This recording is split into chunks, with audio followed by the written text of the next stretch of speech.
Hey, Marco, you ready for Totally Awesome Coolest Show Ever? I had something, but StreamYard screwed it all up. Shout out to somebody. Don't know who they are. Sometimes you slip and fall. Hopefully you get Fell back today? up.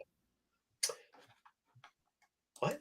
No. I say you why fell would today? why would you ruin something when I say it? I don't know, because you said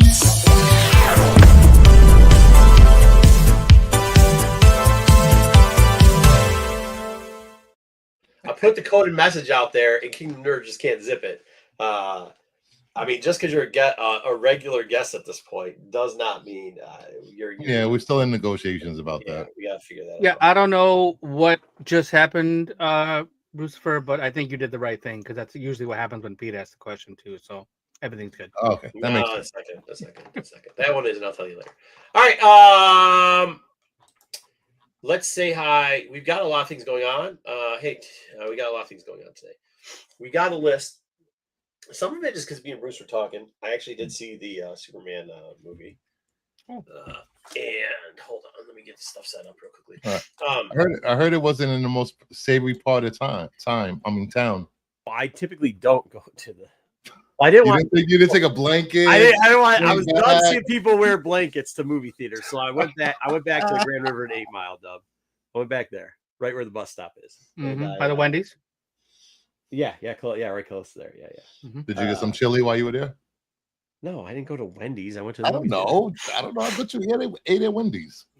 I don't know. know. We have like like famous people that go through that Wendy's drive-through. Sometimes they may or may not be closed. Yeah, that was a while ago. Anyways, that's not what I was talking about.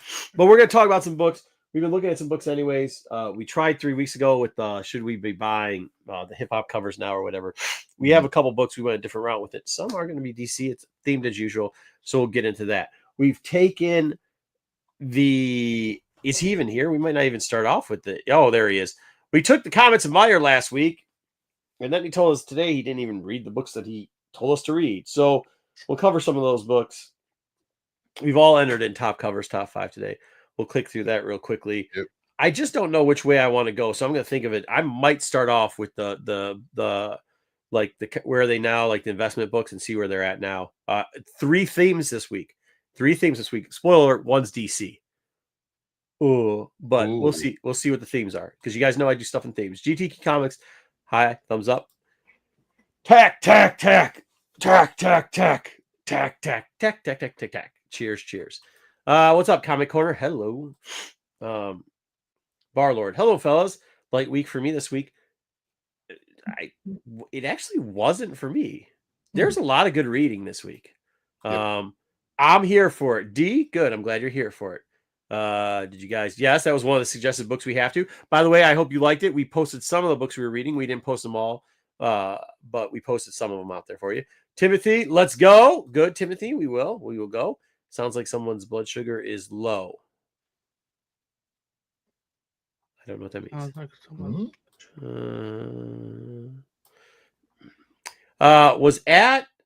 What is Holiday World?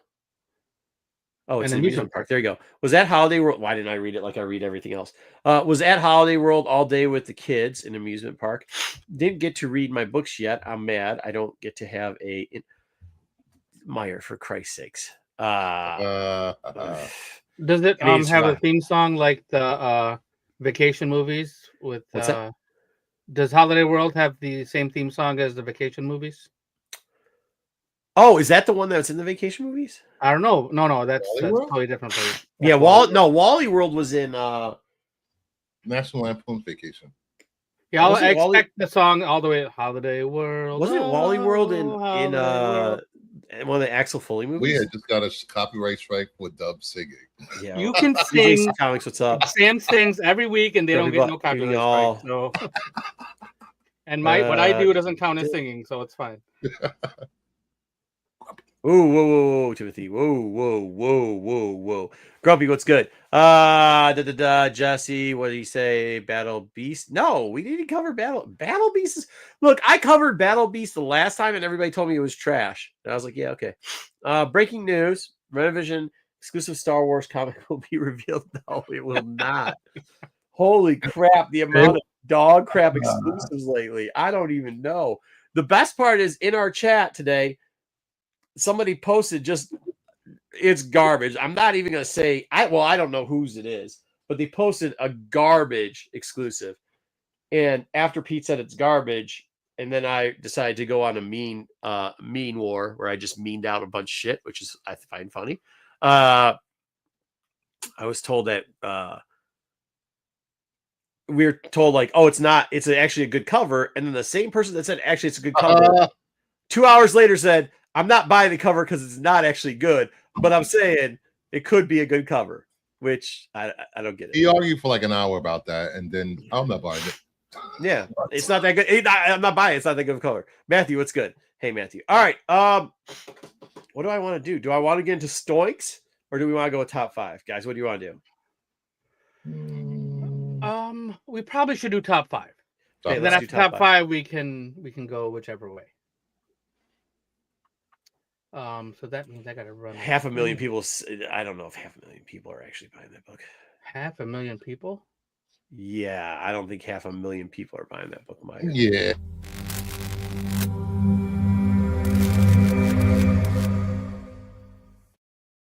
That math ain't mathing, bro. No more blind bags. Ain't no way buying shit. I don't know. It's probably like 1,000 people that are buying 10,000 copies of that, hoping to put the kids through college or something. There's a bunch of copies of that going away. It's gonna be the new Invincible. Yeah. Well, D likes it, so good. I mean, there's one. Shout out to well, I mean, the book can be good. It doesn't mean like it's selling that many or that many people are buying it. No, we reread the book. We gave it an honest opinion. It's not terrible. It's not that. It ain't bad. What? It's public info on Google's. Oh my God. Oh, bro. Beast Bros sound like something a furry convention or something. Hey, you going to the Beast Bro convention? That's the after party. Yep. A lot of baby oil. Oh, yeah. Look at BK. BK, stop trolling, bro. Stop trolling. Get out of here. All right, let's go. All right, here we go. Yeah. You know your mom wouldn't let you buy Battle Beasts. 5 covers. Oh, some fancy animation. All right. First? So this week we have it a little bit different. Since we knew Pete wasn't going to be here, Bruce and I actually it's on the internet. It must be true. Oh, true. Huh? All right.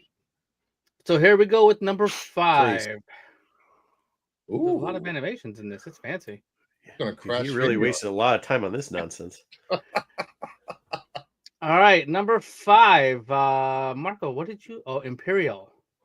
Yeah, I actually like this. Well, I actually like the character, and I like this. And you don't get the character a lot on the cover, so I thought it was pretty good. Not to mention, there is a version of this, but this is the point where the trade dress actually looks better than the version. Who is this? Female version of Sentry or something? Oh my God, I hate you. Isn't that Lilandra or Lilandra? Yes. Okay. Lilandra, like Charles Xavier's girlfriend? Yeah, his hookup chick. Yeah. Yeah, his hookup chick. God. The one he got space herpes from. Yes, that one. Whoa. Slow it down. That's blasphemy. Past 5 minutes. Come on. Wheels wife. He didn't get no herpes from him. That's the Imperial cover I bought. So I'm just letting you know. I don't know. I went with the Nakayama. Oh, bro. Who picked the drag? I think it's a well done Nakayama. I don't know. If you think it's drag, that's Wonder Woman is a buff chick. That's just who she is. She got some very manly figure there. All right. The little Popeye. It's not bad, but it's not good. Like all three. I gotta tell you this. All 3 of these for the 5th pick ain't bad. I just don't know. I like Popeye. I don't know who I don't know what dickhead had to dig really deep to try to pull that cover out. Is all I'm saying. Oh well, there you go. Cosmic One loves it. Popeye. Looks like Popeye is the chat's favorite as well. All right. Look, dude. Yeah, no. Well, there is. Hey, you did get 2 votes because you got Gunner's gonna always wins, and we like cheesecakes. Cheesecake. So you got 2 votes. I'm the only one that didn't. All right, moving on. Next. Moving on. All right, here we go. The next one, number 4. Oh, dang. Yeah, Chet is trolls, Yeah, dude, for real. Number 4. So Marco picked Raphael Albuquerque. I like Albuquerque. Say what you will. I like what he does. And I actually thought this was a different version of the Bat family. Batman and his boys. Yeah. Why does Robin only have one arm? What? Because his other arm's up Batman's ass? I don't know. Okay. Bat fist? I don't know. What do you mean, dude? It's the angle. Sorry that he actually shows depth and angle on a cover. Hey, I actually do like, by the way, Bruce, I do like your pick. I'm not going to knock your pick much because I get all this for the kids. Yeah, I get all this for the kids. The kids love it. That's a good one. But, I wonder if I got that but hey, listen, dude, just because he shows depth in a picture and it's not just like an off-white background. You're assuming a lot. Use highlighter covers, dude. Bruce, I think we can agree that the Gargoyle cover is plain. It's plain? Yeah. Oh, okay. I mean, it's a Jay Lee. And that's if you want to talk about somebody who doesn't show up on very many covers. Oh, wow. Ouch. See, that's what I'm saying. Spears has looked just like anything else Spears did, though. I don't know. Oh, you got Lee. You got a Lee vote. I like the Spears, but I like this one a little bit better. I mean, his style kind of fits this character, so I thought he did a good job. You know, I guess it was so many Gargoyle Demona covers. They all started to blend in at one point. I'm not hating on Spears. I'm saying just like Dynamite, they put out it's like 80,000 covers. Like, I mean, sometimes I had this economics teacher, and the way he would always explain the appreciating value or stuff like that is by strawberries. If you ate too many strawberries, there's a depreciating return.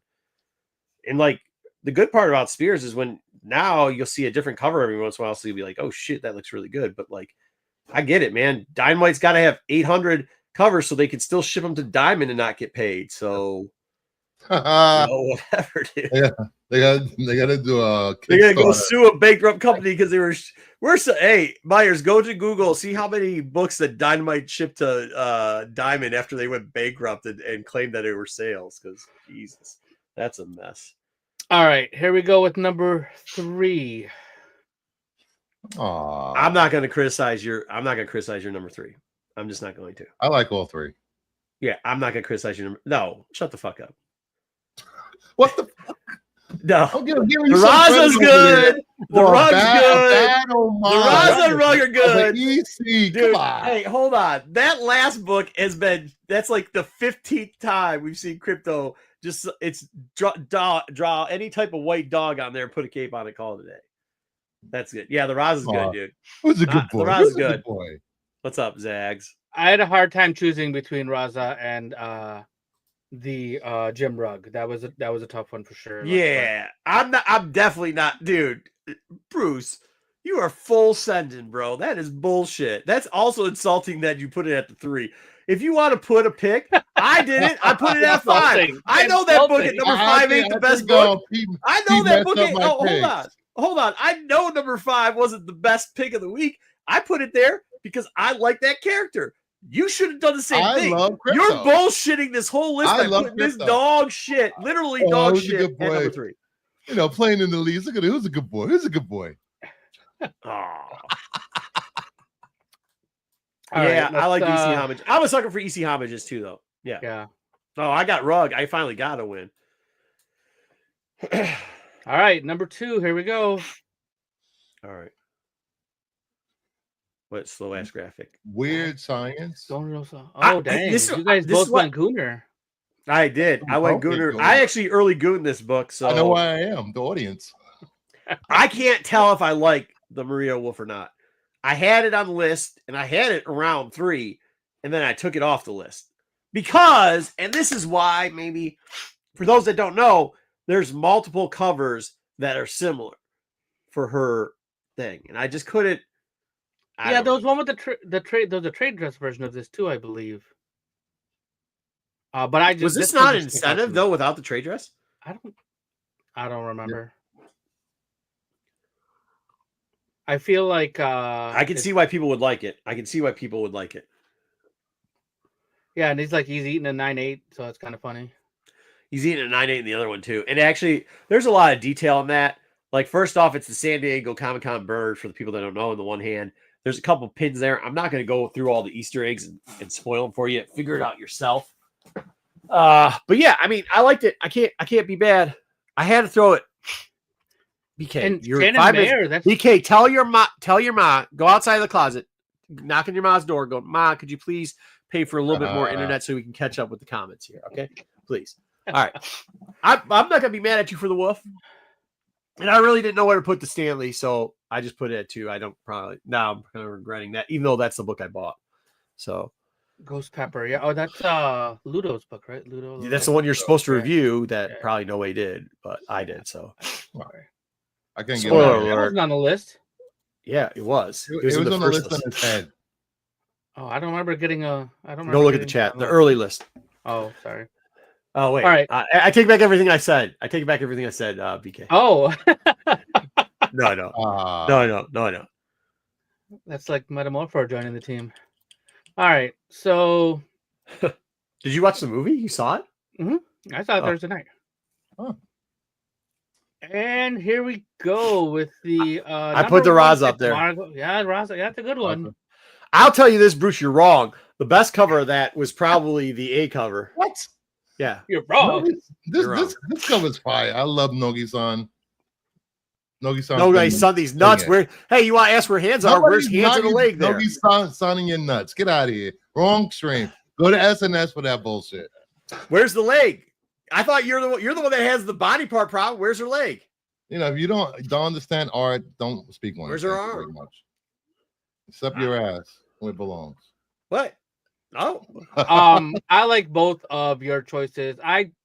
This is the first time I've seen Godzilla done as an action. These are these are regular covers. Jesse, we do the top 5 regular covers, and then we do top 5 variants. I'm gonna have to ban Jesse. Yeah. Mm-hmm. The Roz is good, man. And by the way, I actually like this. The story's crazy as shit inside too, and people choose violent. So I mean, that's the cover I bought. I bought 3 of 5 of these covers. He says trash. Wow. All right. Well, whatever. Let's keep on moving. Let's talk about the variant. Go ahead, Jess. Give us go hit us up with some of the books we should that this week have pulled out. All right, number 5 for variants. Here we go. Man, this is a lot of overhead in this thing. Yeah. Holy hell. Shit! I bought this book too. Jesus. What is this? I bought this book too. I bought this book. I even told you I bought this book.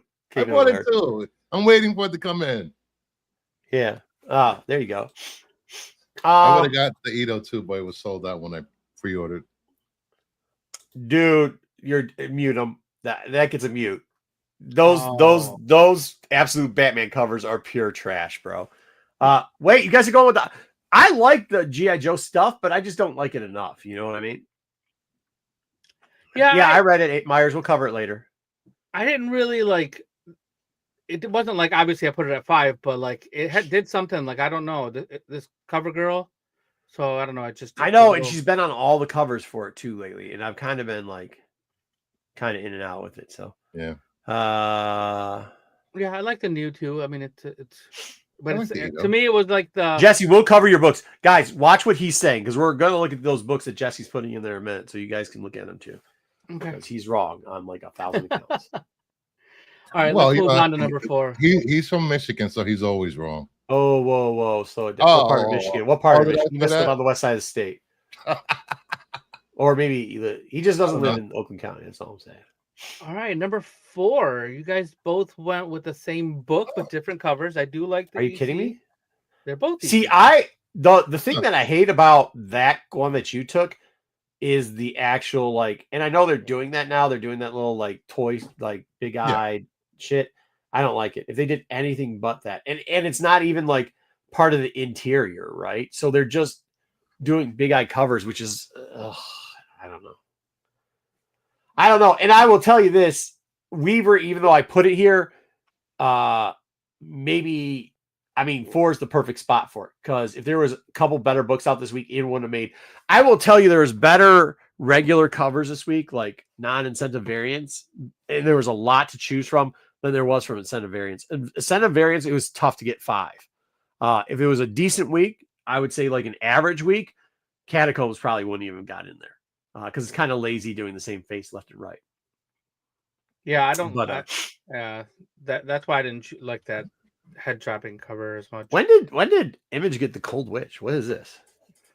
I don't know. Will Sliney, I like his art. It's Charles Soule. That's his issue number 2. I think a guy from Michigan is a douchebag. There you go. All right. Let's move on Weaver, to got number 3. Timothy. I think Timothy's passed on everyone. Well, he doesn't like him. I love it when dudes are saying shit's weak, but they aren't picking. They ain't making picks. So. Ooh. So you guys, but well, Bruce went. Oh yeah, that's kind of inside. I went full Gooner for this one because I did like this one. I do love lyrically. Mm-hmm. And you went with the Ben Oliver. That's just a version of the one of the covers, right? Mm-hmm. Yeah, it's the better of the Oliver, 2 versions. Yeah. Mm-hmm. And the character's all right inside. I don't know that Catacombs cover. I'm a sucker for like all the equipment laid out like that. I like it. Video game thing. So I went with that one. Full Gooner. They're doing the goon thing. It is. It's full Gooner. Yeah. No, hey, look. Oliver got lots to defend it. It's a slow week. I like it, but that's why I threw it. You know what I mean? Like, you got to throw a Gooner cover every once in a while. Dub. Like you have to give the Gooners in the chat. Yeah, you're right. Yeah. Over too. Gooner's gonna goon. Gooner's gonna goon. We got a half almost split on Oliver and Gooners at this point. Now Oliver wins. BK got it. BK puts you over the top. All right, number 2. Speaking of Gooner's gonna goon. Really, we're going with the Red Guardian photo variant as a what? Timothy. Well, we'll look at it. After it's a photo cover. Well, we're gonna Andy Park. Andy Park does good work. Maybe it's stunning. I didn't even look at it, so I don't know. Hey, I see what Kingdom of Nerd's doing here. He's just trying to goon the last couple of votes out. Mm-hmm. I ain't mad at him for it. I'm not mad at him for it. I'm not mad at him. You gotta know your audience. But here's what I'll say. His is isn't it Monsters versus Marvel? Is that what yours is, Dub? No, mine is Mothra, Queen of whatever. Yeah. IDW, I believe. This is what I'll say about this. I don't typically like, if you know anything about this, I don't typically like Scarlet Witch and how she's drawn or anything to that effect. And I thought this was probably the best Scarlet Witch I've seen in years. So I put it up there. Yeah, Talavera. Yeah, he did a great job. I think he did a great job. And by the way, I mean, you see it. I put an Albuquerque on. If a Delado comes up, I'm going to put a Delado on. If a Talavera comes on, I'm putting a Talavera on. I mean, it just, I know, I get it, but isn't that part of comic collecting, right? Yeah, you collect. Yeah, you do. I'm gonna put Raza on the list. Oh yeah, I'm gonna put Raza too. I love Raza. Yeah, I love Raza, dude. So, I mean, that's it. If you look at my list, it's on this list so far. I got a television. I got EC, which you guys know I love EC covers, especially what's his name, the Crypt Keepers. So I got 2 of those. I got a Talavera. I got a Raza, and I got a Kirky. I mean, what? I'm gonna go with Kaiju's. I'm gonna go with Raza. Always. Yeah, cool, man. That's a good opinion. I mean, that's all right. All right, here we go. Number 1. Oh, look at that. Familiar books here. That shit's terrible. I mean, that's why I couldn't mess up with the Lou, because I gooned for the win. I just straight up gooned for the win. I had to pick that Shelby. That's a really good red shirt cover. That first off, that book's dog shit, and so is that. I like this setting up. Yeah, I know. What the? Yeah, look what you did. Look at what you did. Look what you did. The only thing about this Talavera. Look what you made the chat do. Huh? I love the Talavera. I love the art. I like the version. But if you look at her face, she looks like Jean. It looks like Jean's face. No, you know what she finally looks like? She finally looks like somebody who's using magic and possessed. She looks like a witch. Like she looks like, that's what I thought in the eyes. Jean Grey always looks weird. Jean Grey's a little bit manly. I don't know. First, there's like Jean Grey, maybe animated Jean Grey or something. She looks a little bit like Jean Grey. Unknown Comics. Sorry, Witchblade is on the left. What's the one in the middle? It Giant is Giant Size, yeah. Giant Size X-Men. Yeah, sorry, Taylor. Not House Point of toss X. left the middle. Blue for Lagoon. Dude, no shot. No. Hey, Bruce, stop signing up under your fake account, dude. No shot. No shot. That's another Michigander. I like it. Can't be mad. Another Michigander right there giving me love. Now, hold on, dude. Don't act like we're all built the same. Although I appreciate that being from here. There, you got the east side over there, and then you got the west side of the state. They're two different. That's like two different countries. Two different countries. Almost. Countries. What? Well, Dub lives on the east side, and then the west. Dude, you go out west, it's wild. All right, hey, wait, hold on. They're talking about, so let's bring it up. I'll bring it up. We're only doing 5. Put a clock on though. We're only doing 5 minutes of this. Got it. Because we get stuck here too long, and everybody wants us to show their favorite. Like, just submit your favorite picks from now, dude. Then we can get that all. City boys, they said. City boys. What city? Detroit. Yeah, where in Detroit do you live? Because I used to live above Nicky's. I can tell you exactly where I live. Overlook it. What is Nicky's overlooked, Dub? You know? Yeah. It's Suki's. It's depressing, bro. 4 o'clock, 5 o'clock, 6 in the morning is so depressing, dude. All right, let me share screen. Oh, Gross Eel, get out of here. Is Gross Eel even in the city, really? I mean, yeah. But if you live in the city, you can't go to Gross Eel. Why not? Oh, here we go. New comics this week. I'll tell you later, Bruce. It's a thing. It's an old cultural thing. I'm confused. Yeah, it's a thing for me. You need a passport or a license or enhanced license? Won't let you. No. All right. What did he say? Batman. He said absolute Batman. This is the cover he wants us to show you that is better than any cover this week. It looks like the Kids in the Hall where they squished the head on Bane. And what is the girl wearing the Batman costume doing? But hey, whatever, dude. Yeah, I mean, I don't know. That's the best. That's the best. The lotto. That's a lot of something. I probably should have put it in there, huh? Because it was. Nope. I don't know. Are these the incentives? I can't tell because I'm sharing the screen. It's 1 in 25. Yeah. 1 in 50. Oh my God. That's better than anything this week? That's we're probably getting exclusives. That's an exclusive. Yeah, okay. All right. So he said that. What was the other one he said? I don't know, man. I don't think I can buy that. I don't think I can buy that. Nightwing cover B. I don't think I can buy the Batman. I actually, hey, you know what? You know what I'll give you? I had this in the 5 spot. I can't. I'm not gonna frost him on that.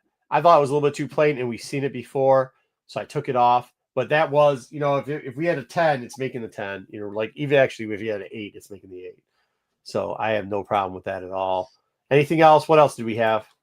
What did the chat want? Ultimate X-Men. Oh, somebody did say that. Oh my God. gosh. You know which one I like before I go there? Yeah. I had this in for a while too. And doesn't this remind you of like 90s Marvel trading cards? Yes. That's exactly. It looks like almost like a Jisco masterpiece, like a masterpiece or something. Nah, I think that's why I liked it. I thought it was pretty cool. One of my younger brothers collected those, and it was kind of a bonding moment. We got to. So, anyways, where was it? Right above. Oh, that's exceptional. It's down lower. Back up. You're not advertised anyway. Ultimate X-Men. Oh, Ultimate? He said Ultimate? Yeah, he said Ultimate. Which cover? A? Ultimate X-17, the UG Kaku cover. Did you just say cuckold? Kaku. Which one's the UG Kaku? Is it this one? That one. This one? Okay. I mean, if that's your style, I'm not going to knock it, I guess. Oh, yeah, I like that one. That looks nice. Yeah, I like it. Yeah, I mean, like I said, there's a lot of good options this week. There was a lot of good options this week, so I can't knock that too with the A cover.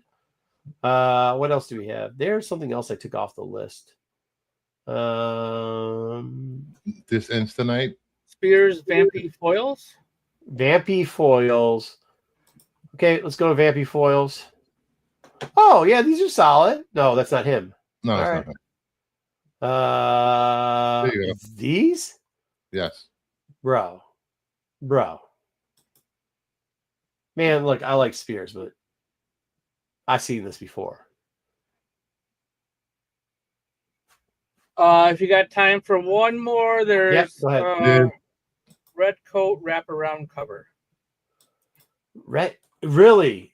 The red coat, yep. Who said that? That came from D. Huh? From D. Is this which one's the wraparound? Is it this one? Probably it's not that one. It's this one right here, right? No? Yeah, probably that. Is this probably one right that here? one. Yeah. Yeah, I don't know. I don't read red coat. Maybe I should get back into it because people said it's solid. And A is the wraparound. Oh, A's. This one's the wraparound? Okay. Oh yeah, it could be that one. Could be that one. Fine. Yeah, I mean, DC had a bunch of decent covers on it too that were solid across the board. I don't know. I don't know if the trade dress made much difference in this. Yeah. Good for them. All right, any more? One more. I can take one more. Like the covers on I was a fashion school serial killer. Yeah, I don't know. So it's it's strobe light hoe covers. You know what I mean? It looked like you're in the club, you've had a couple drinks. I actually like this cover. I actually like this one. I thought this Titans cover was cool. Yep. I really like that. You kind of feel like you take one look and you're like, oh, okay, that chick's bad. And then you take another look and you're like, wait a minute, was I looking at it with the right eye? Because now I think I'm looking at it with my better eye and she don't look like she used to. You know what I mean? Like, I kind of like it. There's your 5 minutes. Okay, cool. This cover was almost there. I get it. Yeah. I thought, but, I don't know. I was going to half goon on that, but. Well, because it doesn't show up first. How was that a Guna cover? Nah, because she almost shows a boobie. Gooners like to see almost boobies. They'll take anything. Yeah. I like the incentive too, but I'm not paying 1 in 25 like this nostalgic 90s stuff. I'm just not paying for it. Damn, man, I need to get pop blocker on this. Maybe that's why I said I need to download again. I did not read that, by the way. I thought the Wonder Woman cover A was pretty good, and like I mean, I know I made fun of you, but I thought yours was decent. I didn't mind this one either. Yeah, Hughes was okay. Hughes. Yeah. Okay. Wait, hold on. I didn't see that before. When you put it up, she's trying to booby grab right where her boobies are. Dang it, Hughes. All right, that's it. Is that 5 minutes? We're good. Yeah, we're 5 minutes out. Hughes gonna Hughes. Hughes gonna Hughes. All right, that's it. Let's stop sharing that screen. Let's get into what? No what? We're not going to discuss that. We don't spoil D, but we'll talk. We'll tell you if we think it was good. Yeah. So what are we going to move on to? You want to do your themes? Sure. Themes, or do you want to? No. Let's go to FOC. Let's get FOC out of the way. All right. Let me run the thing.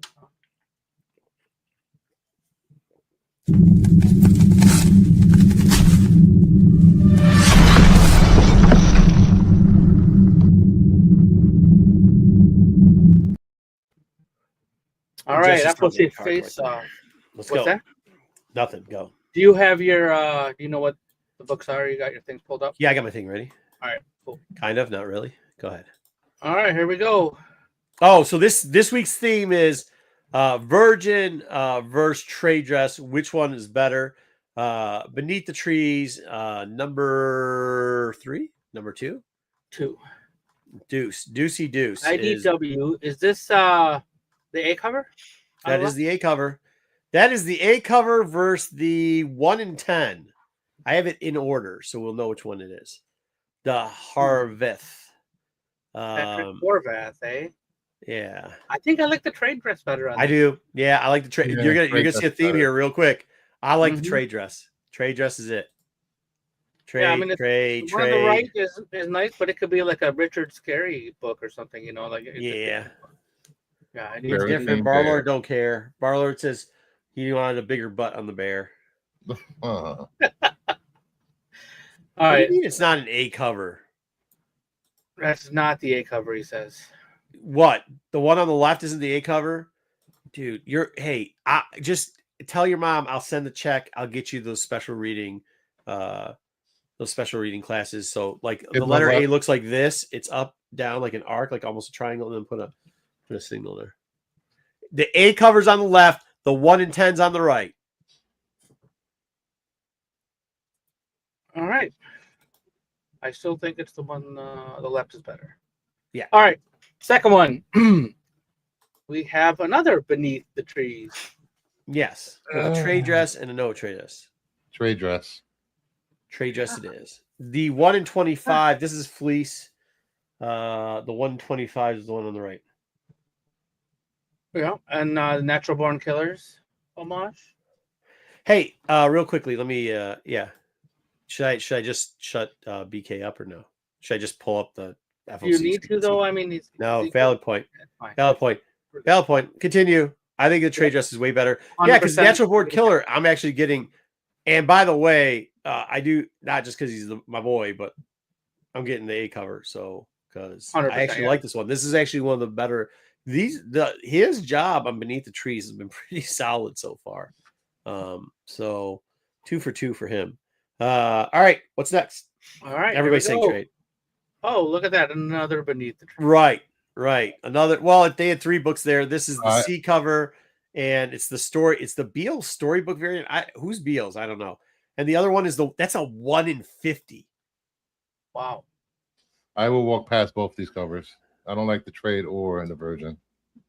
I pass too. I'm a full pass. I'm buying the fleece one. I'm buying the Natural Born Killers cover. Yeah. So which one? And then the question is, yeah, I'm buying Natural Born Killers. Natural Born. If I had to buy one of these, I'm definitely Natural Born Killers trade. Actually, that's a great book. That'll be a great book that week. That was the best cover so far, bro, for sure. Yeah, pass. This is a horrible pass. I think that's a famous kids book though on the left. Like I think it's a. It looks like Curious George. That might be right. I don't know if it is, but we're Paddington. You know we can do this, right? You know we can do this, right? You do that, BK. BK. Don't make us, BK. Don't make us. All right. Keep moving here. Look at that. We got some Dune. Yeah, so Dune, the edge of something or another. I went with a little bit different because, well, I kept the theme of trade dress versus Virgin because they're doing a lot of it. I did skip Bring on the Bad Guys because we've seen enough of that character. There is a lot of we've done a lot of JSC too, and there's obviously going to be JSC coming. Make sure you check out Kingdom of Nerds on Sunday. For what? For is that when you do your FOC thing? No, yes. FOC is Sunday on the. He'll give you the JSC Death of Silver Surfer, the JSC Bad Guy cover, all that stuff. That. But right now we got this is a Samu. Yeah, thank you. Samu. It's written by Kevin J. Anderson. Didn't he do a lot of Star Wars stuff back in the day? Yes. But my question is, which one? This one is a toss up for me. I actually like the book on both. Oh, trash! I have to agree with Camille on this one. I'm not pass. Yeah, I'm not buying this book. Yeah, I don't like this book. No. All right, fair enough. All right, send it. All right, next. All right, for our last one, we got X-Men Apocalypse. Hey, listen, man. Unless you want like 50 Scott Campbell covers again, which we've already done, I decided to do the version versus the non-versions. There's only so many of them. By the way, there is a sweet Godzilla cover with what's that one with the 3 heads? The King Ghidorah. King Ghidorah. There's a cool King Ghidorah cover coming out of there. But yes. And then like Lost Boys got 80 different covers, but I didn't want to go over that. So I decided to go over Age because, one, I like some of the stuff that Age is doing lately. Oh, the Shredder book's coming out too, which looks pretty good. But 3, here we go. X-Men. It's 1, 2, and 3. 1 is just the regular cover.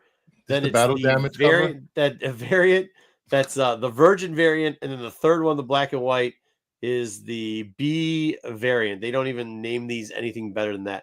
And by the way, there's going to be, for this book, for X-Men of Apocalypse, there is going to be roughly 1, 2, 3, 4, 5, 6, 7, 8, 9, 10, 11, 12, 13, 14 covers.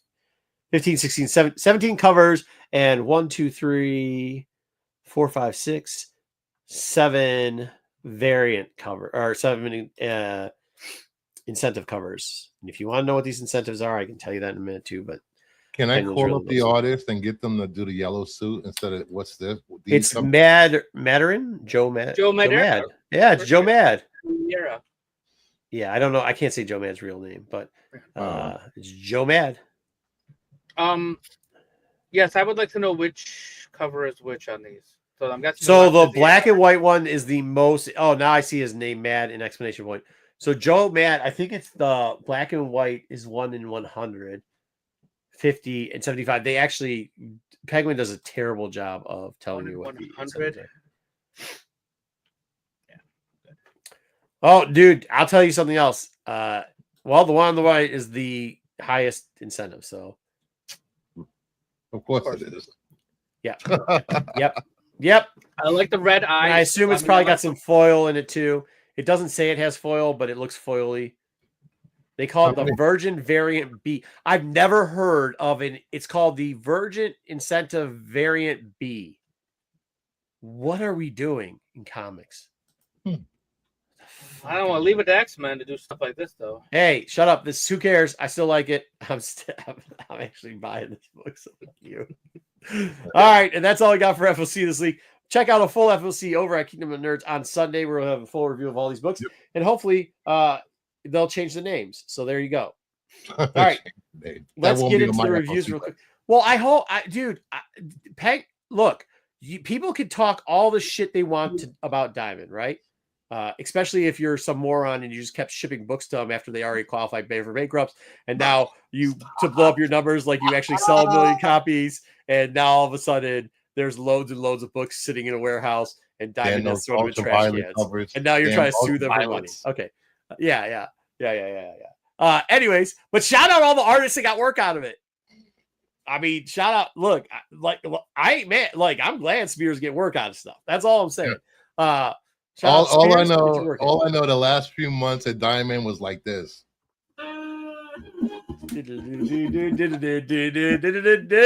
Benny Hill running around there. Wait, we got another shipment from Dynamite. Wait, what? Don't they know we're out of business? Oh. Anyways, no. Let them get paid. Do 15 covers. Let the boys get paid. Let the boys get paid. Yep, exactly. Let the boys. It ain't about the artist. It's about the get that money up front. Artist. Get it. Get that money. Get that money quick. Get that money quick. He ain't gonna show shit. But he can't afford to show up here.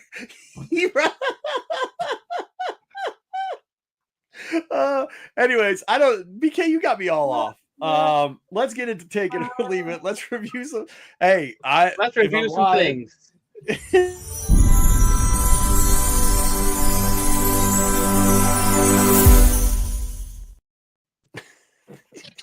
You're gonna sue a company that don't exist. Oh, this is what I'm gonna say. The Diamond, the thing that sucks about it, they used to do preview world. I told you guys this a long time ago. That's the worst thing we're gonna lose out of Diamond, and it is. It is absolutely the worst thing is preview world. It's the one thing Diamond always did right. So yeah, you don't even get all the covers anymore like you used to. They don't even have the cover art. Yeah, for sure. Well, they do. They'll put it out a lot of times right before like that Sunday or the Monday of order. Mm-hmm. But they also, there's a book that's in here. They late dropped it. We'll talk about it. All right, go ahead. Take it or leave it. There we go. We will not be spoiling these for the people that don't know. Absolute Batman. There's the cover. Title, number 10.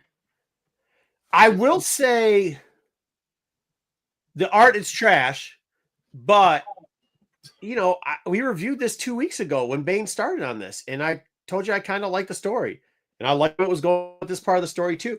Pete's not here. You want somebody to hate on this book? Call Pete up. I'm not going to hate it. I did think it was interesting. Batman. I mean, I'm not jumping on one of my boys and starting to write him. I'm just saying, like, that doesn't play in my circle. But I guess, well, never mind. I'm not gonna say a word. I'm just saying. I don't know, man. Keep quiet. But hey, yo, it was in the book. Pause. I'm just saying. I'm not grabbing a friend by the ears and jumping on his back. That's all I'm saying. For stunts like that, head over to Kingdom of Nerds. I am always willing to help out a friend. That's just wild. Anyways. So is that a full thumbs up? Yeah, I mean, this part of the story is not bad. It isn't at all. The art's it's a quarter because the art's trash. The art is absolute garbage. Quarter thumbs up. Sorry, Dub. Anybody else? I'm gonna give to say thumbs up. It's really hit its stride story-wise since issue 6, since the new arc. And I'm really interested in seeing where this goes. Yeah, it's not bad. I agree. And I really like the end. You got to help a buddy out. Bro, you cannot be jumping on your boy's back and tugging at his ears. Yeah, you can. Well, I mean, you could, but if they don't have long hair, so you might as well give them a ring if you're going to be doing that stuff. I don't know. That's all I'm saying. A chicken ring from White Castle. That's about it.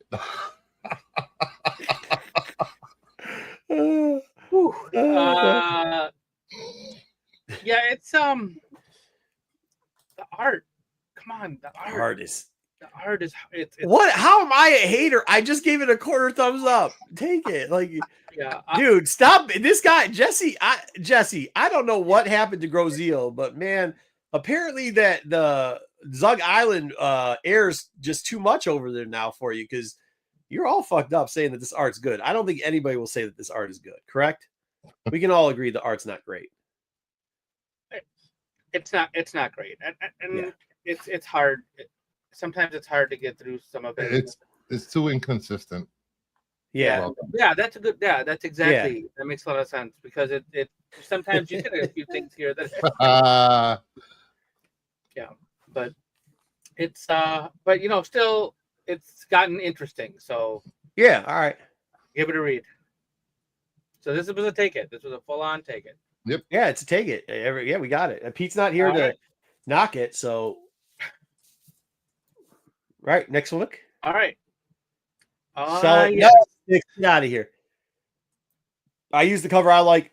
Listen, if this isn't for you, that's okay. But this is space Marvel. This is the stuff we were promised and we never got. What do you mean you were promised never got? You got it. It's right here. No. In the movies.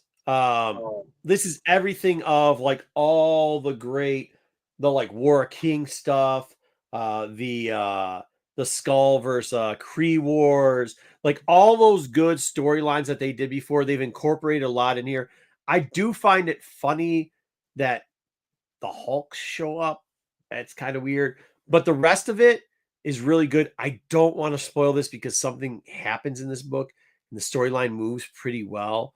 And I understand if Marvel space isn't your cup of tea, but then you'd just be wrong. So thumbs up all the way.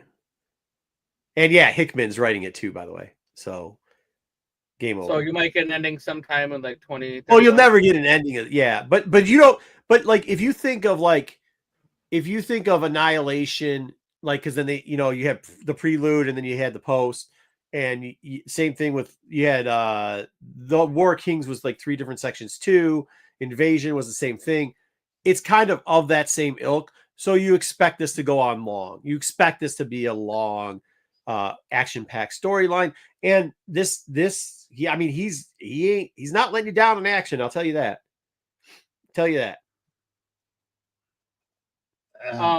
Bruce, first, you get a chance to check this out? Yes, I actually read it. I've seen I've seen this before. It's been done in Scree Scroll. It's done Invasion. It just seems like it's a rehash because they have no idea what to do with these characters right now. So they're doing this. So thumbs down. I don't think you know what you're talking about, and that's why you're a shitty DC fan. That's why you're a shitty Marvel fan that takes anything that Marvel puts Not out. true. I just gave a DC a quarter. Disney Shield. Cash that check and buy some. I get DC. it. Hey, just go too much of the internet. You've been on the internet too much. You and Dom scrolling through the same doom scroll. Nope. Yeah. I did not get a chance to get to this one, so I can't give an honest vote. However, I will say I did flip through it, and the one thing I can say about this book, the art was decent in this book. It was really clean. They did not. This wasn't a thing in there. So I thought that was pretty cool. So besides that, I don't have anything else to say about this book. Did he just say, Meyer, what's up, RP? Do you know that you just compared a fruit to a fruit? Bro, compared an orange to a... These are your fans. What's up, RP? Next. Let's take it because his opinion doesn't matter. He's a guest. That's an even. That wasn't even. Split. Yeah. Predator versus Spider-Man. That's not how the saying goes, Meyer. It's not. You don't know. Jesus Christ. How old is Myers? It's like 26. That explains a lot. No, it doesn't, because you got to pass that basic test in like middle school where you go, which three are the same? Apple and orange? The way he's typing, apple and pencil. He might have been homeschooled. You don't know. See, he got it. This was a Meyer recommendation also. So these three have all been Meyer recommendations. Thumbs down, garbage. I don't care. Imperial 2. Actually, I thought this was going to be garbage. This was the conclusion to Predator and Spider-Man. I don't think I remember liking the first one.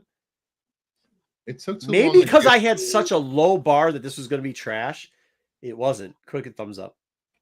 I think it took too long to get to the action and actually see whatever's happening in the book happen.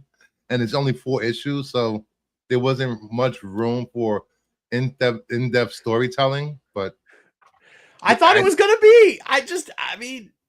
Was that a full thumbs down, Bruce? Full thumbs down. Dude, bro. No, Jesse, it was not that bad. Oh god. So I have to say, like, I talk to my cousin Vince every so often about Vincey comics and news. Yeah, he'll like tell me some news things that are coming up what he's read. And we were for whatever reason we were talking about all the new books coming out this week. Actually, I was making my picks this week because I haven't done that before. Yeah. And out of all the books that he saw on the list, this was the book that he was most interested in. And he wants to read it. And he was like and he wanted to know if we were going to review it. And he was very interested. Yes. Do not give them 1 through 3. They suck. They're shit. They're shit. Just give them 4. Just give them 4. Don't give them 1 through 3. Come 1 through 3 is dog shit. I'm not going to spoil it, but that ending, come on, man. What did you expect? What did you expect on 20th Century Fox Predator versus Spider-Man, bro? It's better than any book Dynaman's got out there. This book was exactly what I expected this book to be. Good. Did you read it already, Adam, or no? Yeah, good. It's exactly what you expected. I mean, it's too quick. You gotta give it a full. What do fake internet movie critics say? There was no payoff. There was no stakes.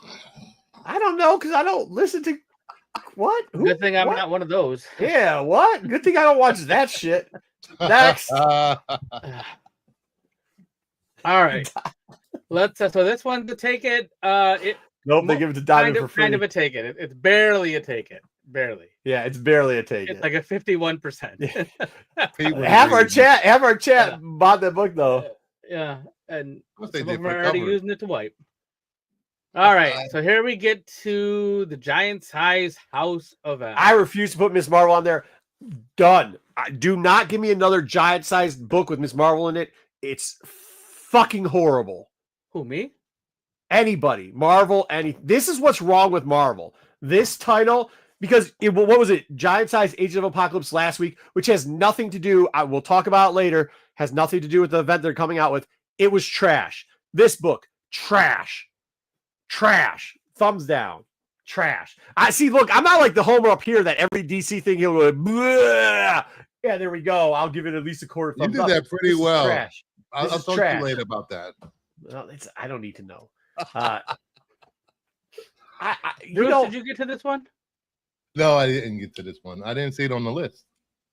I didn't see it on the list either. So hold on. I put the list out when I did the picks, which was on like Saturday, and maybe I didn't. I was telling it to Pete, so maybe I should have told it to everybody. The Giant sides are terrible. They're terrible. Yeah, I mean, I feel like the one I can't say anything about this one besides the cover. Yeah, I agree. This is the cover. The cover by only, but the other issues or the other Giant sides have just been rehashing old things and making them worse. Yes, worse. Take old things that were halfway decent. House of M, not halfway decent. House of M was a good story. Great storyline, House of M. And then they just make it not good. Yeah, it's like a bad version of what's that? What was the one? Where the guy would like hit the little thing, he'd be like on the little thing, and then he'd warp into somebody else's body. Quantum Leap. Quantum Leap. It's like a bad fucking Quantum Leap. Like that's what it is. It's like, hey, let's do a shitty comic book X-Men Quantum Leap, and that's what they do. Quantum Leap. Quantum Leap was great. No, it is, but it's like somebody looked at Quantum Leap and they're like, let's do a shitty version of that in Marvel Comics. Is she really hopping into people's bodies though? Well, shut up. Get out of here. Quantum Leap. That was the whole. That's kind of what she does. She like leaps into the whole situation that are historically like a historical event, like House of M. She leaps that, fucks it all up. It's stupid. Who cares, man? This sucks anyways. Don't criticize my references. Next. What about Gushy? Huh? All right, let's move on to. Oh, look, it's another X-Men book. Okay, so this is why I put this here. For those that don't know, there wasn't a real FOC for this. I think it was a week out. They just put it into the FOC or into the order form. They didn't send you a mail. They did like an actual like public announcement in the books and stuff, but they didn't actually send retailers. So some retailers didn't get Age of Revelations. I thought this book was going to be absolutely horrible, especially considering I thought it was a Miss Marvel book. And then it proved something to me. Miss Marvel and whoever's writing that is the problem, because this Age of Revolutions is the start of that event they're doing. And this book was actually good. It was actually good. I know a bunch of you didn't get it. I actually had, because it didn't come out at every single store. So some of them are getting later on this week, right? But I did get it, and I would suggest you pick it up.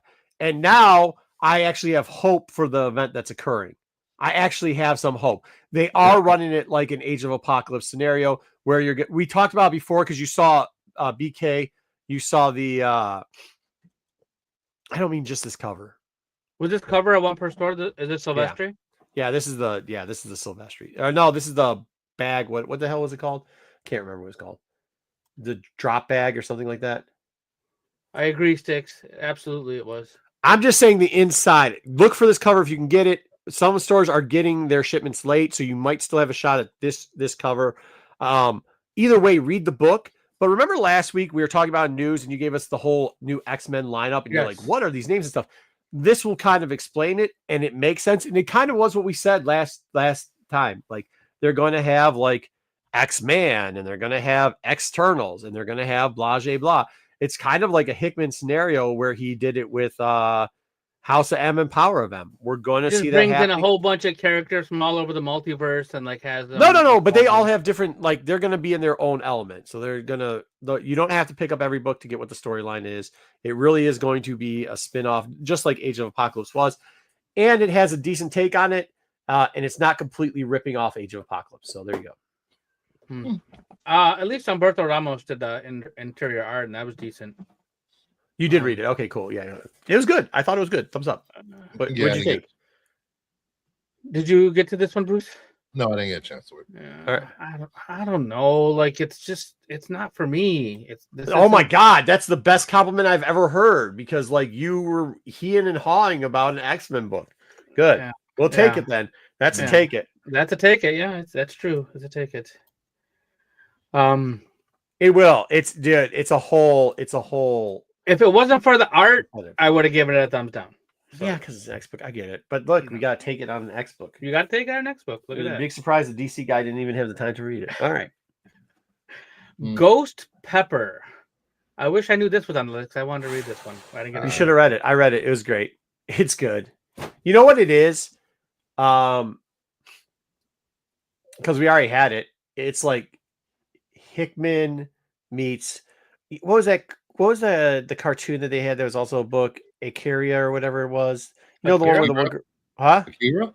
But no, the one where there's the girl that does the bot. They grow up in that like post-apocalyptic thing, but it's actually like Machina. That's what it was. X-Machina. Yeah, Ex Machina. But they did the one that's like what is the name of it? It starts with an A. Where the one sister has the bombs. Meyer will hit it up. It was on Netflix. There's 2 seasons of it. Anyway, it's like a combination of those two. It's really good. Huh? Arcana. Yeah, thank you. Yeah. Arcana, thank you. Yeah, it's a combination of those two and done very well. The art inside. Actually, this cover kind of sucks now because when you see the art inside, you're like, wow, the art's actually really good in here. The storyline hits. It starts off and you're like, shit, what did I buy? But you can feel like it's done well. So you're like, shit, what did I buy? Did I buy a story that's really going to be focused around a ghost pepper, like the actual physical ghost pepper? That would be interesting. Yeah. No. And you're like, shit, I don't know if this is what I wanted to read. But the art's really good and the storytelling's kind of good. And then all of a sudden, boom, the top blows off and it's like psh, all over the place. So pause. It's not like that. It's very good. And the pace picks up really quickly. And yeah, there you go. So thumbs up. Do it. Didn't read Barlord. You made a mistake. You should. Take it. Gooner alert. No, the main character's a dude. This was then Bruce said you did not get to this one? No. Yeah, that's the beginning. She makes something like she makes a hot salsa. That is the first 5 pages. No, she does. She does. I mean, that's when you're like, oh shit, what did I buy? But luckily hot frosty? A hot frosty? It's not either one of those. It's just a food product. Okay. All right, let's move on to the next Catacomb Torment. Oh, there's a lot of books that I did not know were on the list. Same here. Sorry about that. I have to say. You guys had to know that I was going to put the EC on the book. Either way, you should just every week just read the EC book. Just read it. This is what I'll tell you about this one. I was worried because remember the Gravedigger, they buried him. Like, oh god, they're going to switch it and we'll see how it goes. This progressively seemed like a real EC book, and at one point I was like, damn man, if only they had the art or if they did a reprint, because like the stories were very EC-esque. Like it'd start off like, hey, here we go. There's this person. And they do something like spray paint in the wild. And then all of a sudden it comes back and they become plants. That's not what happened. I'm just saying, because I'm looking at the thing. It really happened. The cover and everything else. They did a great job of redoing EC style in this and continuing on with the horror storytelling version. But then at the end, they reprinted like scary stories or secret stories or something. They have a reprint of one of the stories from the original EC line. One of those, like, you know what I'm talking, like Sensational Secrets or like one of those pre-Cold Horror line books. Sensational, yeah, something. Anyways, they have it in the back with the original art in it, and it looks really good. And it finishes off like your stuff. So there's like a red dress distress story in the back, and it's the original story too. What issue is this? Number 1? This is what it's the first one of this. Okay, yeah, cool. Yeah, but it was really good. Take it. Take it. I mean, it's good. Oh yeah, cool. Into it. Yeah. What's that? No, I was just Cosmic was into it as well. Yeah. I was just reading the comment. No, it's good. The last 2 books are also. You don't feel like you're getting ripped off of the price because they give you a lot in the story, like a lot of pages too. Like, you know what I mean? That's Oni Press, and that it is Oni Press. And I do have a question. Yes. For the Batman book that we read, Absolute Batman. Yes. there was a backup story there. Worlds Collide or something. Yeah, at the end. I'll ask Bruce when he gets back. Yeah, I wonder what is that? It's just like a preview to something. I can't. It is, and I can't remember what it was. Yeah, but don't worry, DC events suck. Yeah, but I mean, I like it was Gail Simone, and I like some of the art in there. So I don't know what it was. Yeah. All right. Curious. Well, you can ask him that. We're getting into the next segment. It's technically this is the one where we're going to talk about the little comics, but I'm trying to find where UDR is because we're doing another UDR brand. Thank you. Give me 1 second. Sorry. A good week of reading, though. Very good week. I don't think you can go wrong on one thing, but they do need to get rid of. I just wanted to let you know the one X-Men book, the second one, the Age one or whatever it was. It's way better than those Age books that they're doing with Miss Marvel. Suck. They just suck. Hey, Bruce. At the end of that Absolute Batman book, there was a backup story with like Worlds Collide or something. What was that? Yeah, that's it's leading up to the Absolute regular DC crossover. Just garbage event. Yep, that's what we call it. Yeah. Okay. Garbage event.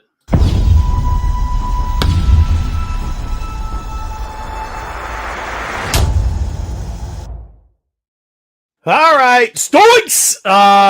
So we're doing some first appearances. Mainly decent books. Most of them are modern. We might have like one or two silver, but comic books that maybe are a little bit undervalued, or we'll see. A couple of them are just so that we could get the themes together on them. 3 different themes this week. Figure out if you can figure them out. Let's look at these books and see if they're worth buying at this time. If it's a little good investment or not. Stoinks. Do you like that? I did the Stoinks thing. You see that? Stoinks. All right. First off, this book, I think, too, this book here, real quickly, for those people that don't know, Nyx 3, you'd figure it'd be completely forgotten because Laura is not, a lot of people think she's not going to come back in something. But you know Marvel. They bought a title. They like to do all the characters that have already sold. They will be bringing her back one day for better or for worse. Right now, 9/8 are going for $900 and $10.50. This is up a little bit because it's had recent lows as far as $7.89. Now, listen, I'm going to give you high lows. Those high lows are within the year, right? I'm not going back to the highs of 2020. You know what I mean? Because a lot of people, me and Bruce were talking about this earlier in the week, probably why we came up with this. But like, you know, everybody had said there for a long time, like 2020, we on this channel had said, we're going to take a little dive. And then everybody was like, oh, the world's falling. This guy. And we're like, no, don't worry. It's going to, we have some good books.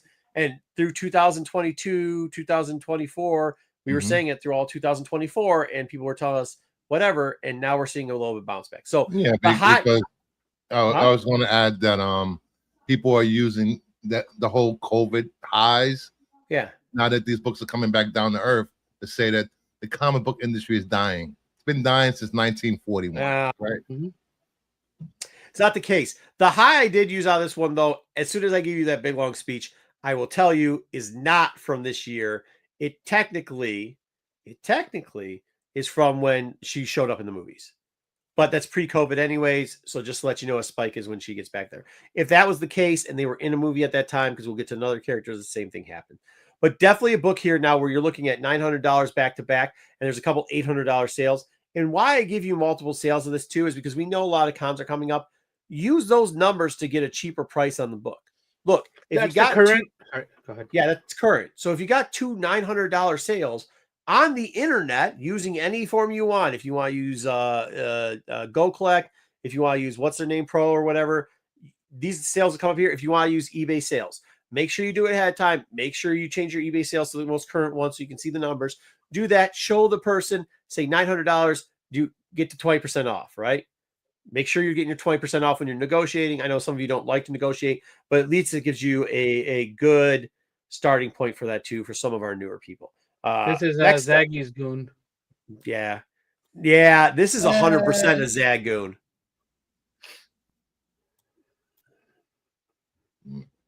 Okay.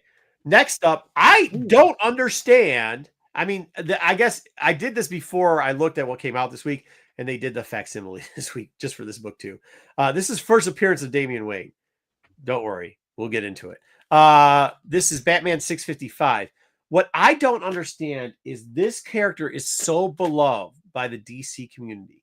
Mm-hmm. And if you think at one time in the Gunniverse, we can't call it that. What are we supposed to call it? Kingdom of Dorks? DCU. DCU Gunniverse. You think he's not going to take a smart alecky little badass kid and put it in someplace? He definitely is. Yeah, he's coming in. He's announced it. He's coming in brave and the bold. There we go. I have a question about this. Well, you're going to get into it, so let's see what. So we'll do. Yeah. Raw averaging. We covered this before. This is actually the first appearance because he shows up 6 times in this book. Raw averaging, and he uses his name. $50 to $30. 9/8, 115, 135, 145, 128. Highs in this book is $225. So we're not at the lowest point in $95, which it actually fell to $95 right before that 128 and started making its way back up. Had a couple higher sales there, but then fell back to 115. So you see the rocking out here, but it's far lower than the announcement of Brave and the Bold when this book got up to 225. We do know how this speculation works, right? It's cyclical. It goes down, it'll come back up, especially when we start seeing more about it when we hit it. People are forgetting about this title right now. If you could get this book for $100 or less in a 9/8, I'm not spending your money. But you have this week. People watching this show, I am telling you, you spent money on worse shit this week than under $100 or $100 on this book. Not me. All the shit I buy. No, I'm saying you're right. I'm agreeing with you. Oh, yeah. Okay. No, I mean, I only spend money on gold bars, bitch.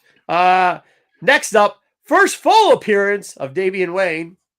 I mean, he already appeared in the last book. All who was named had multiple things, but this apparently is his first full appearance. So you know what that means. Second appearance. 56. Yeah. All right. Was that your question? No, it was not. Okay. Raw is going between $40 and $18. 9/8, 140, 96, 130. If this book goes to see what the A is, what's the A stand for? The A 140, 96 A. Average? Nope. Auction. If this book goes to auction, make sure you're watching it because all the auction prices for this book are fucking tragically low. Make sure you sneak in there and outsnipe people. If you like to outsnipe me on the books that I buy, when we mention I'm looking at a book here on the interwebs, and then all you heathens go out there and start just sniping that book and pricing it up, you should be watching books like this too. Because I think the last auction before that was like $110 too. So like the last 2 low prices were that bad. It did get to 56 at one point. Also in auction. So the last, but there was a $90 auction. I'm telling you, under $100, if you see this book go up for auction, just sit on it because you'll get it. High for this book in the last 90 days was 169. So we're seeing a little bit of a dip of again, right? There's variants to this book too in a second print. Won't get into that much. But still a book you should have in your collection, especially if you're going sub $100 on this. What is your question now, Dub? So I have 2 questions. One, there might be somebody watching that might be curious about the whole auction thing. So what we should sell as auctions, or should you should never sell? You know when you need to sell in an auction? What's that? If you want to give the book away. Oh, okay. So if I want to give it away, I can sell it at auction. If you're like, look, if I get $1 for this book, I'm happy. Got it. I just don't want to have to pay shipping. Okay. Put it up for auction. Mm-hmm. Put it up for auction. And then my other question. Not every time, but yeah, you're always going to get a lower value. Yes. As far as Damian goes, is the reason that I think it's called Son of the Demon or Birth of the Demon something, is that not his first appearance because he's the baby? No, because Elseworlds. Yeah, different story. It's the DC thing, you know, the 8 first appearances, like different. That was like back in the 90s, like he was you saw like Talia's baby, right? And then it was all right, but that was not Damian, not Damian, got it. Not okay. Damian. All right. Okay, this is another one. We know that this goes. The theme here is we forgot these are coming. We know Sinister's got a part in the new X-Men 97. We know the books blew up from that. Even when it was announced that him and Apocalypse were going to be around, we saw the books go up. Since then, Uncanny X-Men 221 has had highs and lows. We will go over it. Highs, when we remembered he's coming, 540. Lows, when we forgot he's coming, 175. The last 3, which happened in the last day or two, has started to pick it back up to 195, 222, and 195. So I guess 175 was too low for it. But that tells you this book is at its low at this point. I wouldn't buy this book besides being in the 9.8. I think that's a perfect opportunity for you. But once again, if you're buying it in real life, not on the interwebs, when you see numbers like 195 and 175, you have a little negotiation room with the people at the cons. So remember that. Average raw $20. high for this average raw. Once again, when the book in the 9.8 was selling for $540, this thing was selling for over $100 raw. The low on it is $18. So there you go. All right. Since we did that, I also decided to put an Omega just because I like this book and I think it's at an all-time low. X-Men number 4. It's under Uncanny for those that don't know. 9.8, 120, 75, 70, 75. Somebody I overpaid for a book, but the ... means repeating. This book steadily now selling for $75. Announcement of the X-Men runs again. I will reference it. This book, even though there's a bazillion of these in 9.8, was selling for $250. That $69 is pretty much $69 and $70, $75 is the range it actually sells. Once again, I know the last book sold for $120, but this book is right now for a 9.8, a book that everybody had graded already, starts out for $250, is now back to its lowest point, $60, $79, averaging raw $20, high $25, low $9. That's current prices on it. So for some reason, although most of the books are selling in the $20 range, there was a book selling for $9, probably just not in the best shape. Once again, I can't review 100 books a week just to figure out and grade over the internet on all of them. Okay. All right. Next up, another book that I don't understand why it falls so much, but it has an up and down falling appearance. First appearance of not only Dick as Nightwing, but also Jericho. Would you like to tell them who Jericho is, Kingdom of Nerds? He is the son of the Terminator, Deathstroke. Deathstroke, yep. Wade Wilson? Is it? Wait, What? is it Wade Wilson? Slade Wilson. Wait, it's not Wade Wilson? Wade Wilson is the copy character that is trash. Go ahead. Yeah, all right. Anyways, if you want to know what he looks like, what does Jericho look like? Just take a look to the right. The blonde hair. All right, next up, 9.8s go for $270, $350, $297. $350 is the high. Once again, it was a random book that sold. Mainly this book is back down to about the $250, $275 range. $179 was the low, so you're seeing a little bit of a tick up in this book. Mm-hmm. However, you should have this book in your collection. Raw is selling for $85 to $15, and $85 being the higher grades. Guys, if you can pull, this is what I like to. This is the raw and graded, right? If you can find these under $100 in 9.8, just get the book. You can still find them out there in that grade. Make sure you're picking that up raw and graded. Yeah, Nightwing is coming to the DCU.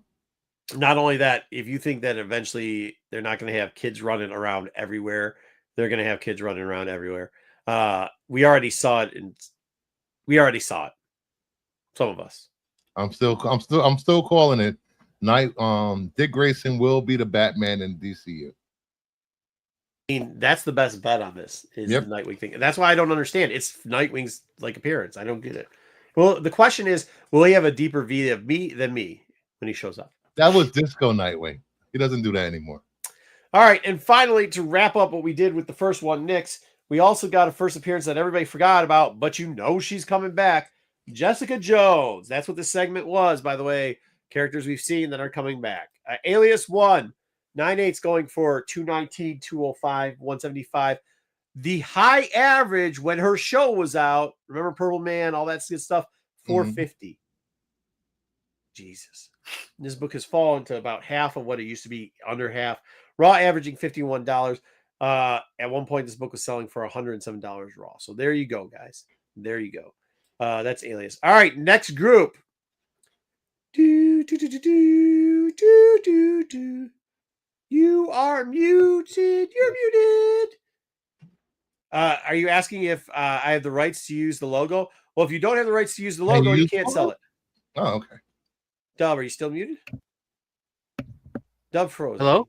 Yeah, there you go. Yeah, what are you asking? Oh, now? Finally. What the heck? So before we go into this, this wasn't in Take It or Leave It. Oh, yeah, it wasn't. It wasn't. Wasn't. We can talk about it as soon as we're done with this. We'll talk about what we thought about after. Okay. Yeah, that's fine. All right, here we go. Superman. We're not going to spoil the movie-ish. Kind of we are. All right. Anyways, we talked about it. We've seen some things going on. Kingdom of Nerd. When I mentioned the name of this character, Kingdom of Nerd said, "Yeah, you're onto something." Action Comic 242. Good agreement here. Brainiac. I wish I would have not sold the copy I had of this, and I would have bought more years ago. but it's an expensive book right now. But if people could pay, a couple $100 for Spears books, you can pay a couple $1,000 for a classic. Here we go. Nothing, no smoke on Spears. No smoke on Spears. Raw averaging $2,500, $1,200. Like for high grade, it's averaged $2,500 for like a mid grade. Like, so if we're looking at 6 or above, then I'm saying high 6 or above, like 5 to 6, 5, they're selling on average for $2,500. If you're looking underneath that, closer to the 3-ish, 4-ish, you're looking at 12. If you're looking, hey, what's up, Black Spiders? If you're looking at that 1 to 2 range, you're looking at $600 on average for this book raw.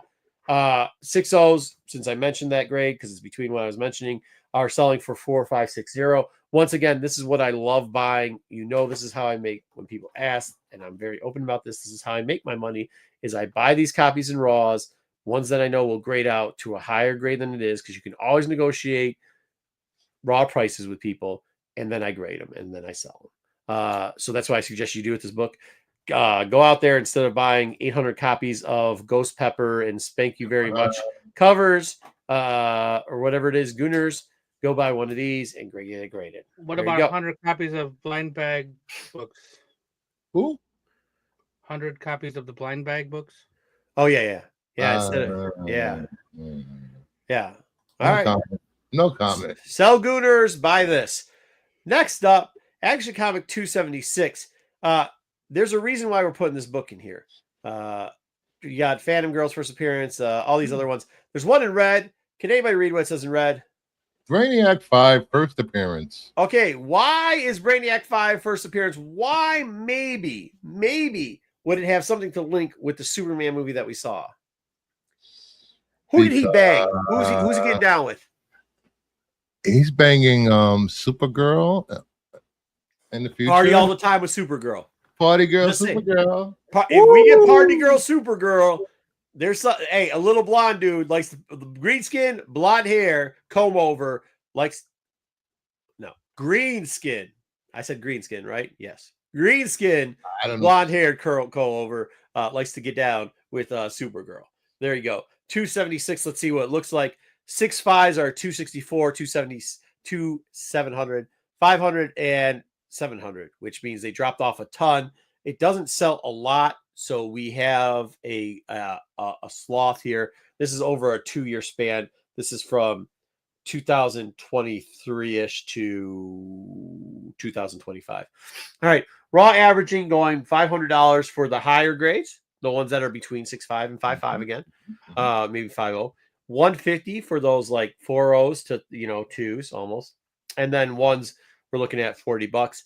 The most sold number for raw grades are in the 120 range, between 129 and 120. That's really what you're looking at, and those are probably, you're going to see books between 3 and 4 at that point. So there you go. All right, and finally, to round up our Superman segment, Superman 167. It's the first time Brainiac and Luthor team up, and also gives us another child of Brainiac. This is Brainiac 2. Common theme, also, by the way, has Luthor's girlfriend in it. And just specially for Kingdom of Nerds, this book is here. I probably shouldn't have been there, but while we were conversating about certain maps and something called Lex Luthor Land, I remembered something called Luthor World, which is, or Lex World. What was it? Lex World?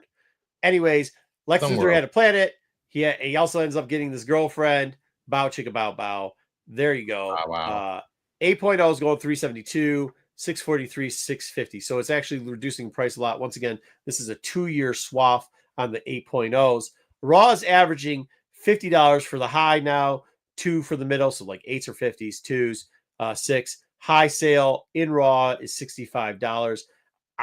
Like I said, I think maybe that's between that 6.5, 8.0 range for these $50 books and that $65 book.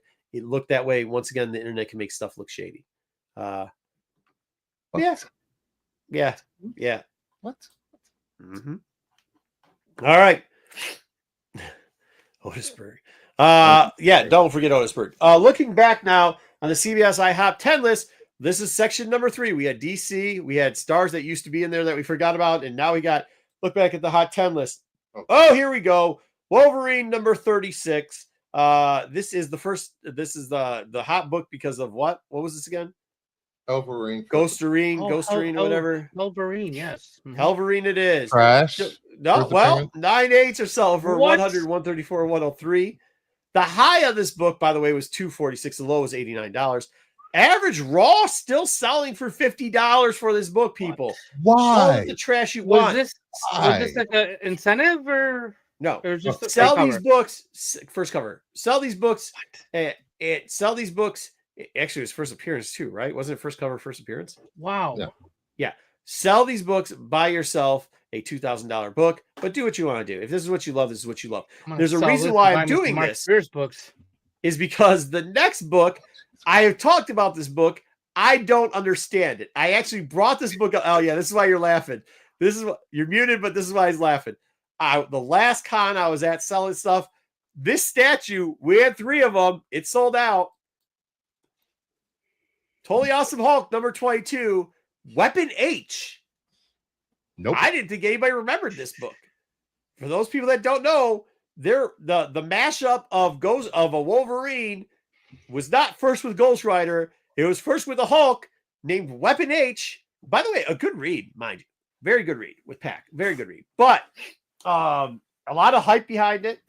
9/8 currently are selling for $55, $45, and $60. At one point, when this thing was hyped, this book was sold for $224. Yes, I agree. But this is what I'm going to tell you because you know where I'm at all the time. I'm in the dollar bins streets, but yeah, dollar bins too. All right, there you go. Good job. Forgot last week already. Congratulations, gentlemen. But in the streets, these kids, and when I say kids, no disrespect for the 20-year-olds, they bought 3 different groups of young men in their 20s were like, damn, and bought and ended up buying. I didn't even know there was I was over at Bill's thing helping him out. I didn't even know there was what is it? What are those things called? Those statues. Wait, so you had 3 guys in their 20s? No, 3 different groups. There was one group of 3 dudes. There's a group of 2 dudes. There's a group of like a couple girls and a couple boys. Were they all in their early 20s, mid 20s, or something? I would assume so. I didn't ID people. This ain't the club. So was that a con? Yes, sir. So you're surprised that 20-year-old virgins are buying statues at a con? No, I'm surprised that. First off, hey, did you miss? You missed. I gave you the demographic. Some of them were dudes with chicks. I mean, I don't know if they were with chicks. I don't know if the chicks were with chicks. I don't know if the dudes and chicks were chicks doing.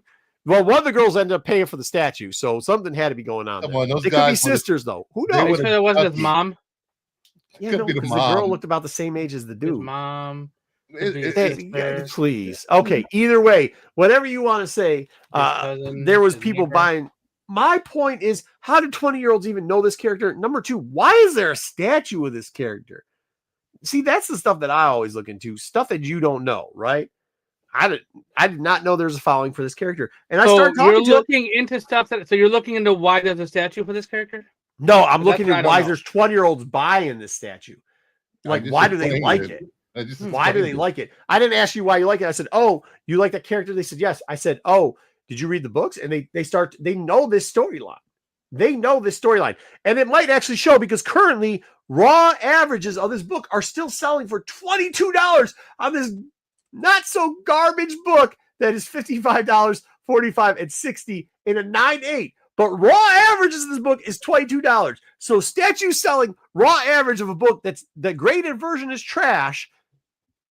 I'm just saying, something to look at. Did the statue sell for like a decent price? Was it? Yeah. They're like $75, $65, $75 a piece. So what kind of statue is that? Is that like a bust statue? Is it? I don't find, bro. All I do is it matters. They say that one right there. I say, yeah, this one. I was like, wait a minute, is this Weapon H? And they're like, yeah. And I'm like, all right, yeah, Weapon. Yeah, it's a bust. It's like this part is the dude's like this. He's like this. $500 statue. No, it's not 500. What 20-year-olds got $500 to blow on a statue? The virgin. These dudes weren't virgins. I mean, maybe they were. I'm not trying to get people's back. I don't know why you guys are always upset. How good are you guys? They were virgins. How do you check that? That's what I'm saying. What? I'm not checking their IDs and not asking them, yo, you a virgin. What kind of bouncer I'm saying, I'm Bob, saying what's going you got on? cash. You Listen, got they're at a cash. Comic-Con. They're with their girls that are their best friends. Their name is Ducky. They're going to a Sweet 16 later on, hanging out, trying to. Never mind. Go ahead.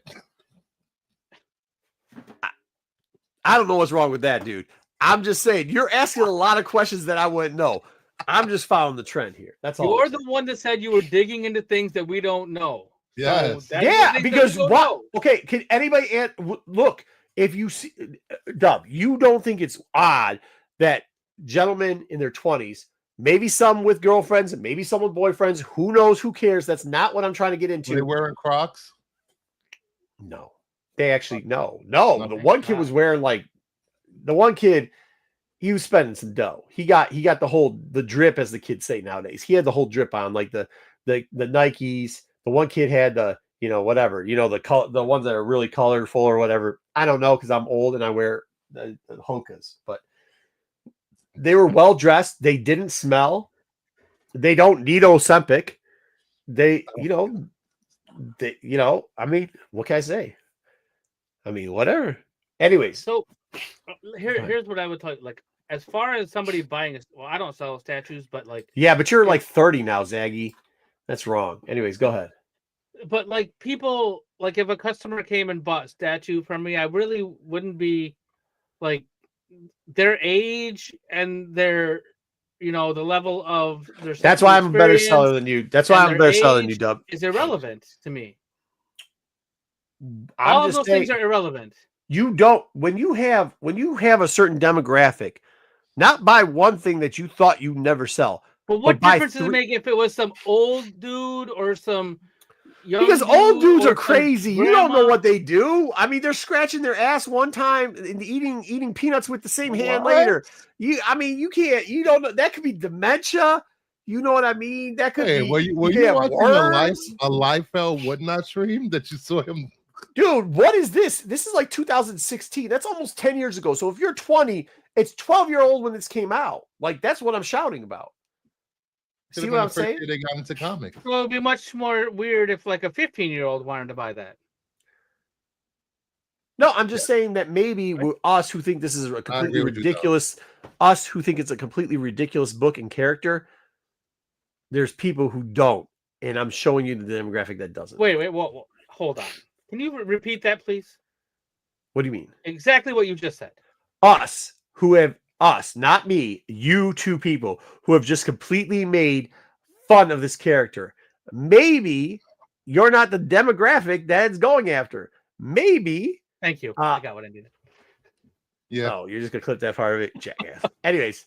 All right, next up. It's not a side quest. The reason I put these books in here was so I could talk about this book anyways. Thanos 13, the Albuquerque, the biggest pump, and no offense, it didn't dump, still pumping book. And the reason why people buy there's actually another book that I will not bring up that me and Bruce were talking about, and I referenced this book.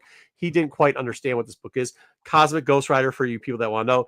The storyline, if you really want to think, it's more crazier than the crossover of a Weapon H and Ghost Wolverine.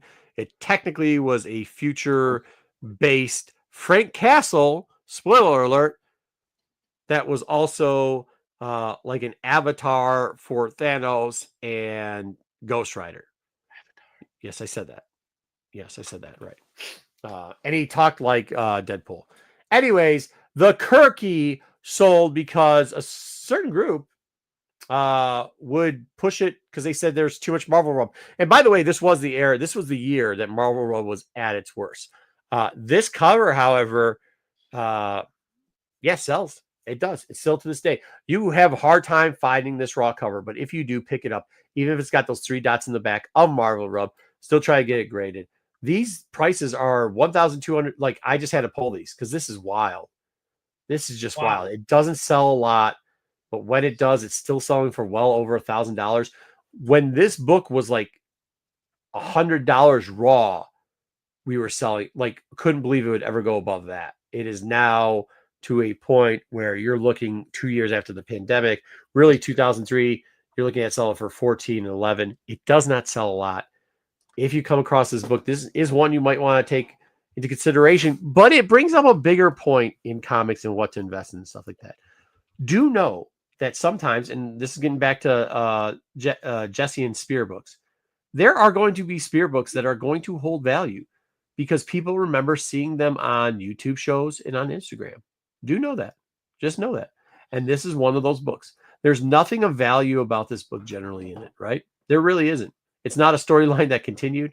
This was Kate's before he got Venom. This story actually is how he got Venom, because after this, after 13, everybody just started. Wasn't 13 his first one on it? Because his 12 was a different storyline. Then he took over Thanos at 13, I believe.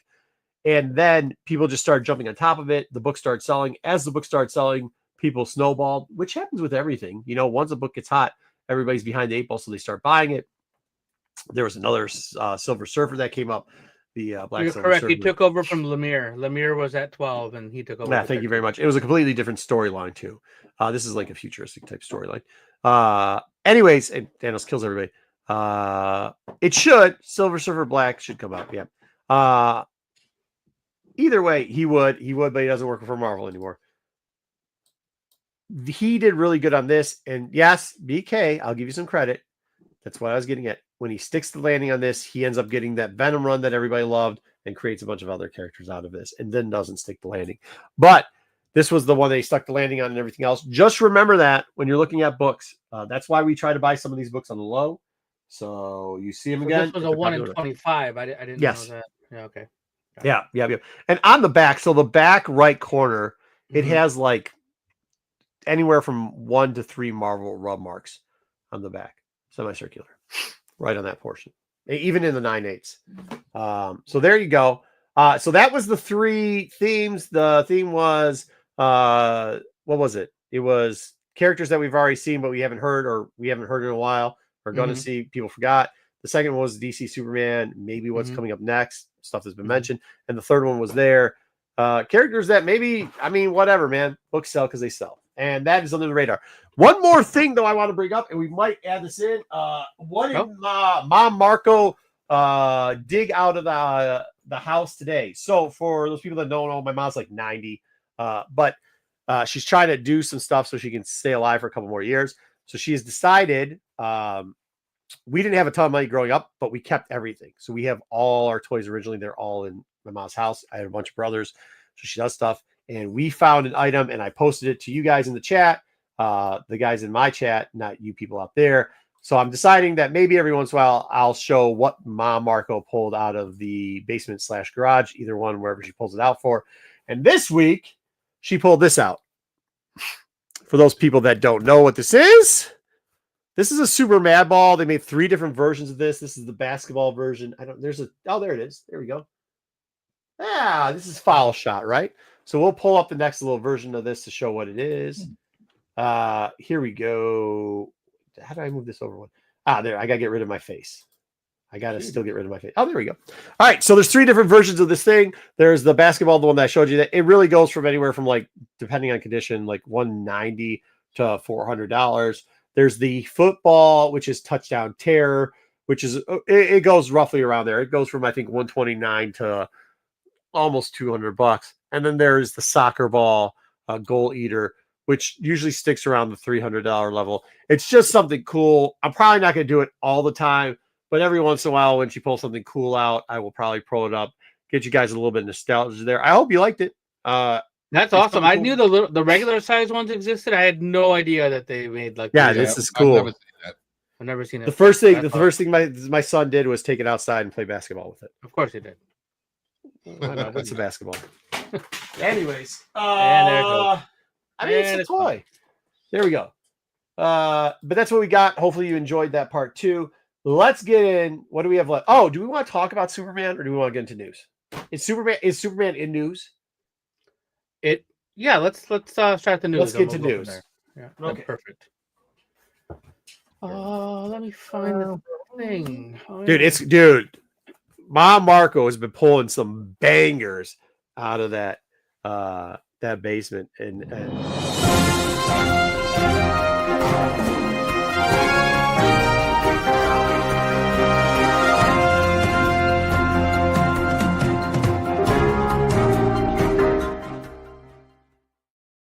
Thank you.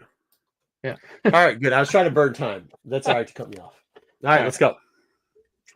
All right, so let's talk about the latest happenings in the news world this week. One of the biggest news stories of the week that affects somebody on this panel very much. And it was Saturday night's main event was this past Saturday. And Goldberg has finally hung up his tights. Oh, I didn't even know he was still wrestling. He revealed like it was his last match. He came back for this match, and it was his, he lost against the world heavyweight champion, and then he wasn't happy about his match. Surprise! Oh, really? Yeah. He's not the best wrestler. That's like Mongo McMichael saying he's not happy about his. He's not happy about the way his story ended. Why? What happened to him? He lost. I don't know. I didn't watch the match, so I don't know. Where's the thing? It's not here anymore. Goldberg is the world's greatest wrestler. All right. Here's what I'm going to say, though, about the hate, the Bret Hart misconception of that. Because I was watching, I watch these two guys every once in a while that just review matches and all types of stuff like that. And Jake the Snake Roberts is out there drunk and high as shit off of all type of uppers and downers and slamming dudes' heads on concrete, missing the mark all the time. Nobody complained about it, including Bret Hart, who got dropped on his skull by said Jake the Snake. But all of a sudden, his bitch ass gets clobbered by a foot that he ran into, and we got to all hate this dude who looks like he's crying. This is not an opportunity for you to start making fun of Bret Hart. Nope. That's all I want to do. That's the only reason I like Goldberg is so I can make fun of Bret Hart. Yeah, that's terrible. Goldberg is the world's greatest wrestler. Yeah. Right, yeah. We're gonna move he took out Bret Hart. Oh wait, we don't want to do that? We can't make fun of that loser? What does Bret Hart have to do with anything? The only reason to bring up Goldberg is to thank him for knocking Bret Hart out of wrestling. That's the only reason. And then he actually didn't really knock him out of wrestling. It's a horrible. Yeah, so you just said two opposite things just now. Well, no, Bret Hart said he knocked him out of wrestling, but he still wrestled after that. So it doesn't make any sense. Bret Hart's a whiny bitch. Ouch. Go eat some poutine and see who gives a shit. I could go for Are you some hitting on poutine Canadians right now? Huh? Why are you hitting on Canadians now? What's wrong with poutine? Not. He can just go. Half my audience is Canadian. Don't do that. Oh, don't do that. That's not very nice. Hey, I'll eat a Harvard burger with the rest of them, but poutine sucks. Oh, poutine is delicious. It is not. Put some pineapples in the poutine. It tastes amazing. Pineapples? Yeah. One of the best wrestlers of all time just fucking took Steamboat out.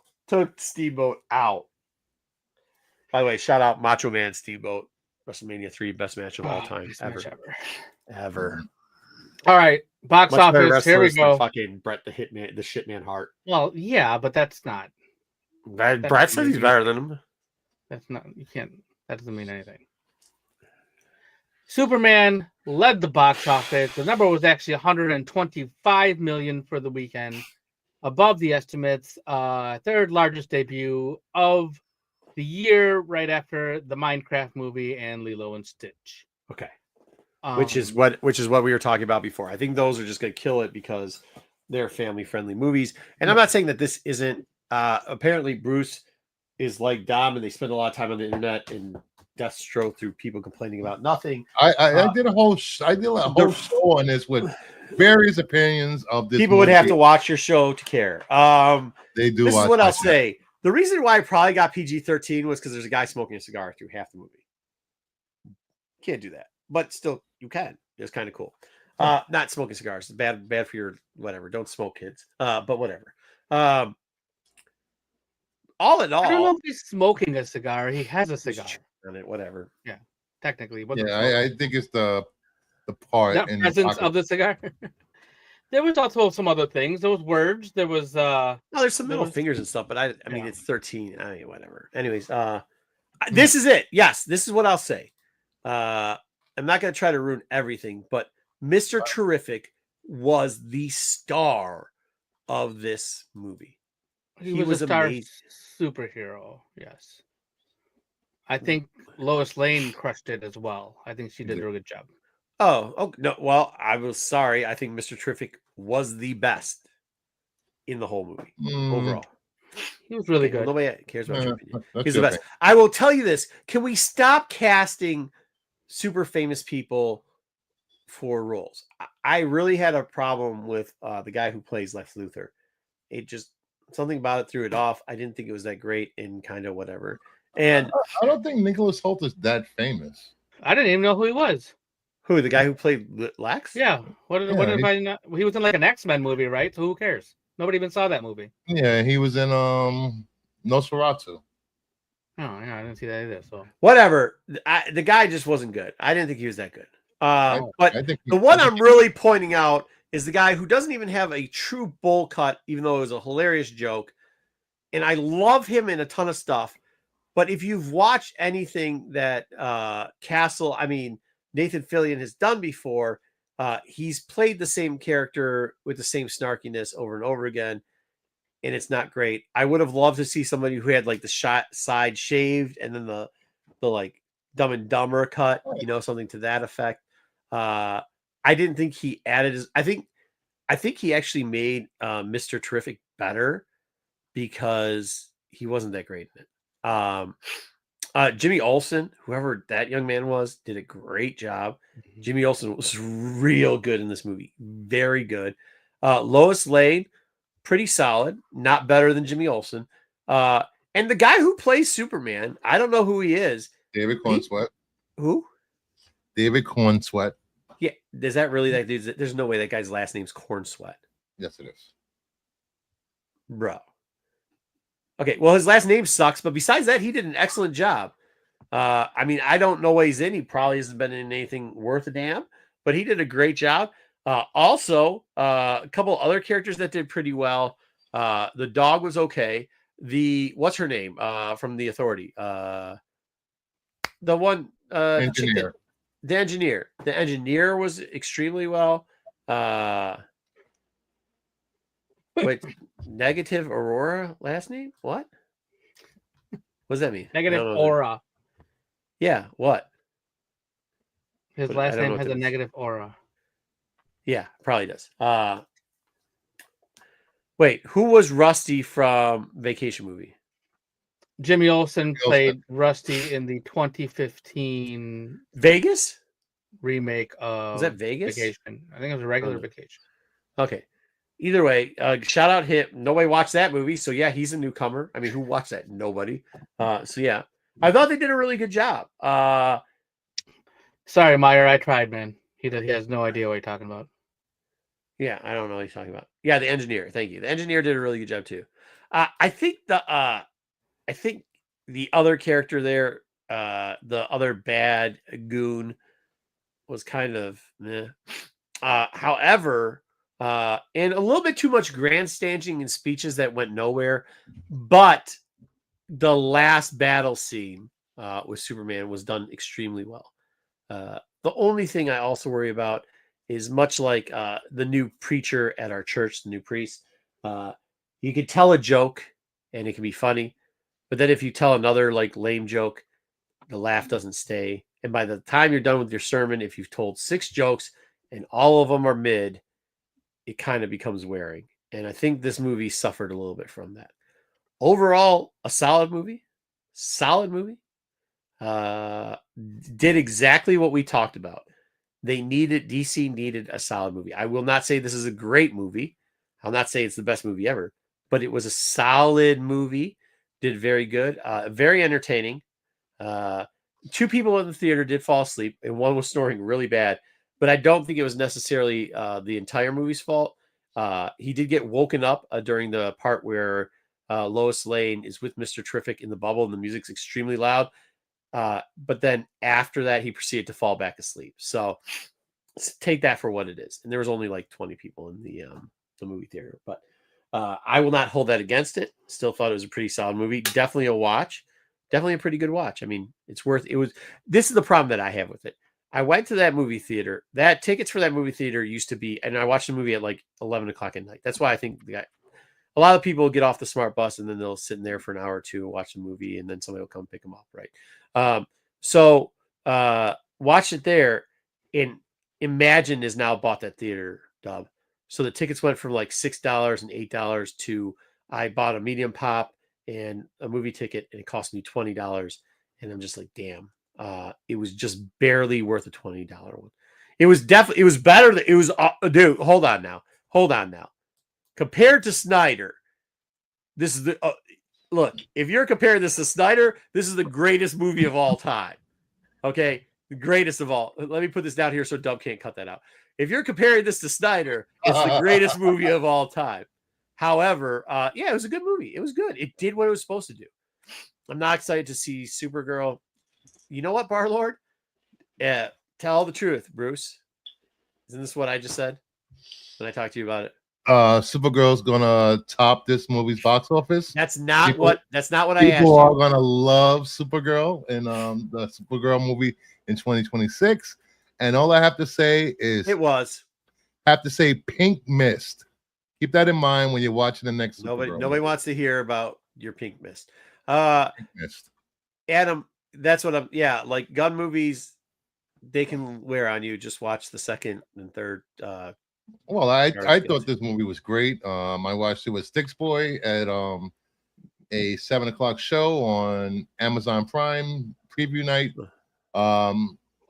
Nicholas Hoult, Rachel Brosnan, and Corn Sweat were perfect in the roles for me. If you want to check out Corn Sweat, go check out Pearl. You can watch The Politician, Hollywood. He was great in that. Brosnahan, check out The Marvelous Mrs. Maisel. Holt, I mentioned his movies earlier, and Corn Sweat was. What are you saying? What are you talking about? I'm talking about if you want to get into these actors' earlier works. Nobody watched? Who? A lot of people watch these shows. What are you talking about? People watch Twisters. A lot of people saw Twisters. Twister, the movie from the no, the one that just came out with Glenn Powell as the lead. Okay, just because you got IMDb up and you're reading who's in it doesn't mean people watch the shit. IMDb. Okay. Number two, whatever you said. This movie doing a service for our watchers. For if you haven't seen these actors before and you would like to see them, nope, then you can see those things. Thank you, Barlord. Nope. This is called research and dedication to my craft. So I thought the movie was all around a great movie. You're a DC slabby. We know what you're going to say. Of course I'm a DC fanboy. Of course I am. It's nice to get a Superman movie where you feel a man can fly and somebody doing good in the world. That's what we need. And this is bringing confidence back to the general. Nope. Bringing confidence back to the general public for DC. And that is evident with positive word of mouth. Because Monday night it gained $15 million, and Tuesday $17 million, and tomorrow it looks like it's going to be a little higher than that. So you don't think it had to do anything at all that's hot as ball sweat to your fucking knees? No. Well, then you're just ridiculous. See, that's how you know you're out of your mind, because you would say a small percentage might do that if you're being realistic. I will tell you this: we're not in 1965. Everybody has ACs and central air in their homes. Bro, that's nobody goes to the movie theaters to get cool. They go to Walmart and look, man, I know I'm the only person here who is the man of the people. I speak for the people. I know the people. What you just said is blasphemy and not coke and hookers. That too. That's why the people love me. But I got a list of people that don't love you. But that's just me. That's my list. They're incels and live with their moms. What's that going to be to me? You just criticize me for calling the same people virgins that go to con. Oh wait, these people you say that on the internet. They actually hate that. You can't keep saying that, dude. Stop saying that. That's what I'm saying. He bought that. I never saw it. Maybe we should watch it, but we're not into that right now. I will say this: two parts about it. Once again. To make it clear, I'm not crapping on this movie. It's a good movie, and it did what we wanted DC to do. Okay, it's good. We're going to have some decent stuff, hopefully, out of it. Number two, the one thing that I actually really liked that they did in this movie was, for some of us older folk, they did nostalgia very quietly and very nicely, right? Like you got They did a couple jokes about the original movies in there, but they were slight. It wasn't like a laugh track, haha. They did some actual decent things in there. Some of their stuff, once again, ran too long. Like there's something fighting in the background scene. Like that was that was a great scene. That was great for 10 seconds. It didn't need to be 2 minutes. And like I said, some of the speeches were a little bit generic. But besides that, it's a home run because they did what they needed to do. That's a fair assessment, I believe. Dub, what'd you think? Would you like to add on to that? So I will tell you, I went to go see it on Thursday night. I usually go to see new movies Thursday nights with my wife usually goes, and a couple of buddies from the comic shop. Shout out Danny P. Shout out Jeff.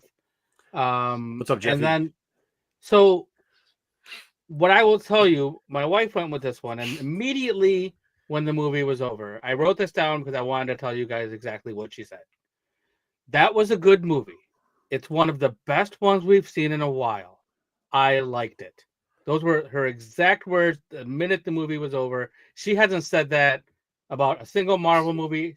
She nothing that we've seen in the past couple of years, at least, has she walked out or not even walked while we were still sitting there. She loved it, and she doesn't know anything about Superman. Has no idea what it is. You know, I mean, she knows whatever you see on, you know, basic things, but she's never watched Superman anything, and she wouldn't go anywhere near the Snyder stuff.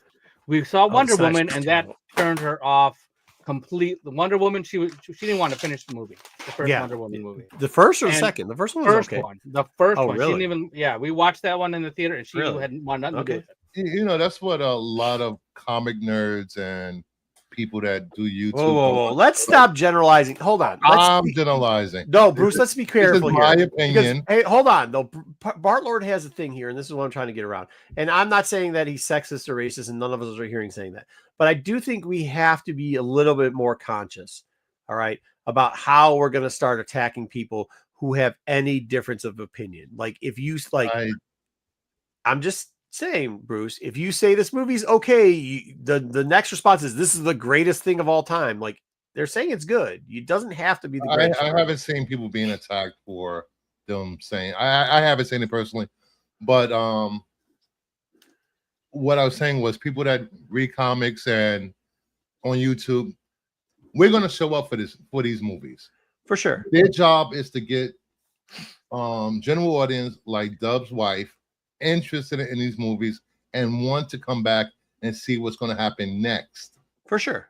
Yeah, that's all I was saying. I didn't. Well, I don't know, but what I don't think that is 100% true. I think they had to make, especially at the Snyderverse, I think they had to make. They weren't going to go see it anyway. Huh? Snyderverse. The Snyderverse people weren't going to go see it anyway. Slow down. See, you're doing it. No, what I'm saying is after the Snyderverse, the average comic book person even was a little bit down on Superman. And let's be honest, Superman isn't the greatest character of all time for the majority of people that are alive. So they had to give us something. And I think somebody makes a good point about the humor. I think we were talking about here. Like, you know, the humor didn't land on everything, but that it didn't with Guardians of the Galaxy either. But they had to make something that would appease the comic book fans and at the same time make it consumable for the general public. And I think that's what they did here. And I think everybody should be happy about this. If you're a comic book fan, you know, cool. But I do think that, yes, the rhetoric, and sometimes we don't realize we do this, when we say stuff like when somebody says, hey, I like this, I thought this was a little off, and then you're saying, but the movie's good, and you get, no, it's the greatest movie of all time, like that type of stuff back and forth sometimes makes people want to automatically hate it. And I think that's where Barlord's coming from. I don't know if he exactly heard all those comments, but I think that's where he's coming from. You get the same thing on the other side of the coin. Oh, I agree, but we're supposed to be better than the other side. That's the problem here. When you say you like it, you know, you get criticized for you didn't, you know, how could you look over this, look over that, look over that? I agree. That, you know. Agree. I agree on that. Yeah, there was plenty of things in there that were like a bit much. Like you mentioned already, Marco, the speech. There was a couple of speeches that went on a little too long. Yeah, for sure. the humor didn't bother me so much because I was worried about the humor That's fair. going in. That was one of those things. There was a joke that was in the trailer that is in the trailer about, I'm doing really important stuff right here. When I saw that joke in the trailer, I was worried. But then No, when it came out good. in It the hit. movie, it did a really it hit. It did a really good job with it. So, and that was because of Mr. Terrific again. Mr. Like, Terrific was did really a really good. good job. Yeah, Yeah, I was really very while we were watching it, I kind of had to explain Mr. Terrific's balls during the movie a little bit, and that was kind of I'm trying to pay attention to the movie and explain it, and I'm like, I'll touch. Well, you shouldn't explain anything during a movie. They were one of those people, huh? Well, she was asking me a question. I'm like, and she's asking me more, and I'm like, I'll tell you later. So like, but usually she doesn't ask me questions, but there was this. Obviously, was interested, in Mr. Terrific. So, Can I ask you guys one question? And I think even and this is where we're going to test out my theory right here about if Bruce actually listened and took to heart what I just said. The post-credit scenes were not needed, trash, and you could put it at the end of the movie instead of making us wait through credit scenes for what happened. Yes. I didn't know the purpose of the there was no purpose. First one was, but I did enjoy the second one. It could have been in the movie at the end. Yeah. There's no reason to have post-credit scenes, correct? That was just trolling. That literally, I think that was just trolling. There was no. Yeah, but it wasn't. I think it was trolling. Not even. Yeah, I didn't need to be there. Yeah. I don't. I don't care about post-credit scenes because, as we've seen with Marvel over the last decade and a half, most of those post-credit scenes go nowhere. Yep, they don't really pan out. Well, that you're just taking that out of Gunn's mouth, but which it's glad you're not putting something in there. So stick around after the show. But I just thought that was a little off. Like, dude, I actually asked you if there's post-credit scenes, and I wish you would have said you don't have to wait for them because I wouldn't have. Once again, I think all in all, it's a good movie. It may not be for everybody, and it's not for everybody, but I think it is. It's just vanilla. I mean, it's just across the sloth. It's good for the comic book movie industry. Yeah. It's good for DC too. DC, yeah, very good. Exactly. Unfortunately, it's also good for David Zaslav, which we don't want, but it is what it is. Oh, is that the douchebag? Yeah. So that being said, yes, DCU, a few things that are currently in the works for DCU coming up. Supergirl is in theaters on June 26th, 2026. I am happy to watch Millie Alcock in a movie, so I'm good. Where's she? What else is she in? I've never seen Game of Thrones, House of Dragon. Oh, really? Who is she? She was in the first couple episodes. She played Rhaenyra as a young teenager. And she's in a really good miniseries, a limited series on Netflix called Sirens. Yeah, I haven't seen that, but I would watch that. It's really good. I've really seen it before. Okay. So the studio, it was also Matt Reeves just turned in a screenplay for the Batman 2. And then this is a sources say, so I put that in there, that the studio is fast tracking a Wonder Woman. James Gunn has repeatedly said nothing's going to happen until there's a script and it's done and ready to go. So if there's a script, that's good. Yeah, it's just 100% a rumor. Yeah. But they were obviously Zaslav's going to want it because he's Wonder Woman. Do we know who the bad guy is going to be in Batman? No.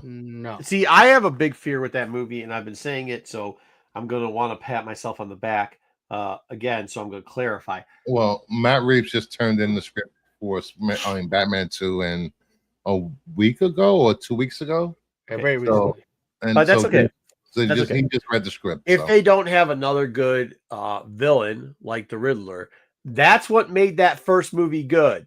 The actual Riddler, I hope we know that it wasn't Batman that was good in that movie. It was the Riddler. And you better, I hope they do the same thing with another character, like any character. Shout out Creeper. All right. Creeper's coming. Any character, but shout out Creeper. Why? What is Creeper going to do? I think Creeper's hilarious. That makes no sense. One of DC's best characters. Yeah, but not for that Batman movie. It would make more sense in Supergirl. And Batman. No, it makes perfect sense in there. But that Batman's terrible. What? He's a fine Batman. No. Addison is Batman doesn't have to be good though. He just has. But that's what I'm saying. So like, You could say that it doesn't. Well, the Batman is the D character in there. It does not matter. What I'm saying is, get us a good villain. Creeper's a good villain. No, Mr. Freeze. I don't know, man. That'd be tough. You'd have. Oh, hey, listen. It's gangster type. It's got to go like that Yeah. route. Like much more. Like I don't Penguin is know. gonna be in I it, don't right? know. I don't know because Fargo. I'm saying Fargo. Right. Fargo. Go back and watch all the Fargo TV shows. They tried to never do a watched the second Fargo version TV. of the first version of the first season. Didn't work so well. They came back to the third version with a different style, still kind of Fargo-esque, but like different type of theme, and it worked out really well. Yeah, Shout there out have been rumors of Hush, Port Yeah, of this is Owls. where I thought it was gonna go Hush. The Hush will be involved somehow. I thought, but I don't know. That would be all right. I'm down with that. Yeah. Yeah. You know, I don't all think I the know- writer liked Batman. Yeah, I don't. Yeah, I get it. I just hope we get in the future DCU, we get to see Crypto pee on Lex Luthor at some point and say, "Suck it, bitch." Anyways, All right. what's next? Move along. The Legend of Zelda movie has found its Zelda and its Link. I agree. Benjamin Evan Ainsworth and Bo Bragison are the two Link and Zelda, respectively. Both are young, relatively unknown British actors. Yes. And as a fan of The Legend of Zelda, I think that's a great... Everything but British. If it's not going to is be great there. animated, this is fine. This is all good. Everything but British. I don't want to They know who should. they are. Why does it matter if they're British? Terrible actors, overrated in What? general. British actors are better than American actors. Get out of here. That's not true. Wow. Okay. Hey, look, Ocean 11, All Americans, some of the best movies of all time. I haven't got time for this Mickey Mouse bullshit. Plays the same Best guy every actor time. ever. Plays Does the not. same guy every time. You have never seen his movies then. Yes, I have. All the time. Every character is different. Every accent is different. I think it's a good choice. Picking two unknown younger. I like actors. that. I like that. Yeah. I do. It's really good choices. You Shout know. out American young actors too that need jobs. Be nice. They need to work harder. Nintendo has also filed England a works copyright 2 months a year, bro. Stop it. And it's still better. for a Donkey Kong movie alongside Universal Pictures. So Is it gonna be all fit? Wait, what? It's gonna they make $1 just filed billion. the copyright for the movie. That's it. That's all we had. $1 billion. They don't care who's in it. It's gonna make $1 billion. It is just like Mario. It's going to be right along that line. Yep. I don't know. I think. Okay, I don't know. I think Donkey Kong and the whole Donkey Kong universe was perfectly fine for the time period that we saw them in the Mario movie. I don't know if we need to expand it. Have you ever Well, played no. Donkey Kong Country? I get that. Any of I'm those? just- no. There's a lot of lore around that people really enjoy. Okay, Do you think Sure. Diddy Kong is gonna be in this? of course. So's the grandpa. So's Shitty Kong Shitty and Kong. Girly Kong and Brother Kong, Cranky. Don't forget Don Cranky. Kong, Cranky was Cranky the original Kong. Donkey Kong, you know. That's how it works. Frankie Kong. I thought Mario Legendary was good. Entertainment is now looking King into Kong, yes. acquiring Lionsgate Studios. Wait, what? Legendary does Dune, Godzilla, Minecraft, and they want to make a deal with Lionsgate, which is John Wick, Hunger Games, things like that. They recently split from So all they have is Starz. John Wick.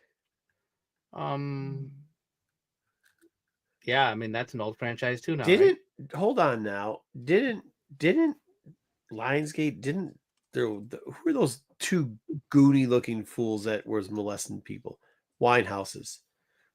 Weren't they part of Lionsgate for a while? Weinstein's. Right? Miramax? That was Miramax. Yeah. Didn't Miramax and Lionsgate have like a working agreement for a while? I thought they did. I don't know. There's one of these companies was aligned with Stars, but Legendary did one of the Batman movies, Dark Knight. I thought they were. And I think Lionsgate had Punisher at one point too, if I'm not wrong. Punisher War Criminal. Yeah. I have some of it up. Batman Begins, Superman Returns, BFS, We Are Marshall, 300, Who's Dark that? Knight, Watchmen, Legendary, Legendary. The Hangover. Really good list of movies. Wait. Slow down with really good. You had about 3 good movies in that list you just mentioned. What are you talking about? Lionsgate did get Batman Begins. BFS was awesome. BFS was fun. 300 was awesome. Dark Knight, Watchmen, Hangover. Yeah. Inception. The first one, but they also had Hangover 2 and 3. We don't talk about those. Well, that's what I'm saying. You only talk about Bruno. Yeah, it'd be remiss not to mention the Saw movies as well. Yeah. Man. Yep. All right. How about John Malkovich? Meatballs. Do they? He is the guy no from Meatballs longer again? going to be. Wait, hold on. The guy from Meatballs. Remember the movie Meatballs? Yeah. He actually started that. He started that Lionsgate. That's sweet. All right, go ahead. Sorry, go ahead. What? Oh, and Kickboxer was from Lionsgate. You don't mention any Jean-Claude Van Damme movies. How dare you, Kingdom of Nerds? What? Who? Van Damme. Get out of here. Yeah, one good movie. Psycho. Q2. Even the good Van Damme. Oh, Dogma. Is there any good Gods Van and Damme Monsters? movies? Oh no, Rob Van Dam is the good Van Damme. Okay. Wait, Lionsgate had Saw, not the other one, not Legendary. I didn't say Legendary. I was talking about Lionsgate. Oh yeah, Punisher. They did have Punisher 2004. I think them cutting of Malkovich's part is a direct result of Superman. Really? Monkeys. I don't think that's it. Monkeys and Apes. No, because this probably happened before that movie came. Mm-hmm. You think they went back and cut the movie after? Yeah. They're constantly working on movies almost up until hey, how do you say that you're a DC shill without saying you're a DC shill? I'm sorry, what did you say, Bruce? I don't think I think they don't think the Super Apes and Red Ghost will play well with the general audience. That monkey scene was 2 seconds. Yeah, and it was a different kind. Like it wasn't even like monkeys. I don't know if fighting, you guys the last one of the last trailers. Bro, you better hope they put a dog with the thing playing with a dog in the trailer. You better hope that Fantastic Four does not crush Superman, because if it does, I will be drinking your fucking tears up all day long. Nobody wants a Fantastic Four movie. A bottle. Nobody wants a Fantastic Four movie. I want a Fantastic Four movie. No, you don't. Stop lying. Stop lying. Super Fantastic. Dude, see both Superman and Fantastic Four. Please tell Bruce why we know he doesn't want to, because all the nonsense that he just said sounds like a Dom Spears. I am looking forward to seeing. Are you reading RPK? The great Silver Surfer making an appearance, Shalabal, in Fantastic Four. Let's go. Well, that was a waste of air. I feel like John Malkovich's part was probably too long for the movie that they're trying to destroy. They're trying to tell, so they just cut that part because they said it was a lengthy. Shackman himself said it was a lengthy part, and it just doesn't make sense to have like a big origin, like a old story. It was like a flashback kind of thing. Not to mention, if you've ever heard about Malkovich's parts before, what Dub just said lines up with a lot. including Rounders, where they try to do an accent and he couldn't even do it right. You don't think it's weird that they included him in the trailer and then cut his part from the movie? It was the very first trailer, though. Like, I mean, that was Marvel. Have you ever seen Marvel before? That's what they do. Oh, okay. Marvel will put out the first trailer. There ain't shit in that first trailer. There's like 3 parts. Everybody changes their trailers. Even Superman's trailer got changed.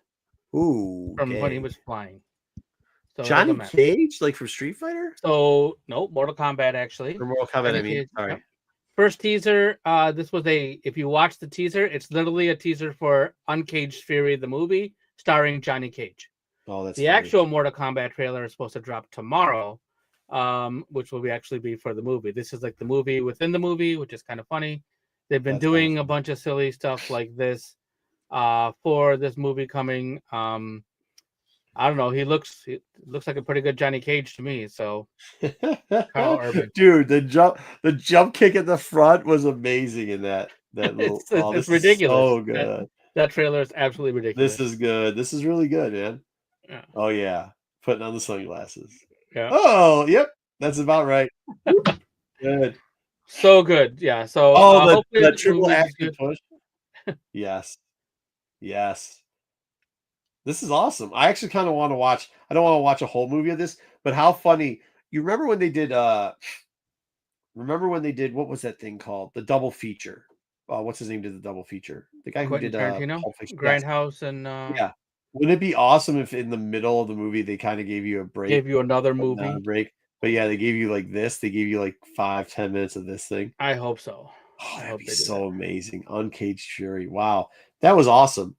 I'll be honest. I like whatever. Is this the same company that did the other Mortal Kombat movie? Yeah, the last one. The one that came out. I enjoyed that. Pandemic. Yeah, it was a good one. I enjoyed that, man, thoroughly. So and this is a sequel to that. So the first one went direct to streaming or something like that. Went to HBO directly, and then yeah, I hope this is good. It looks good so far. So this will be out, I believe, October.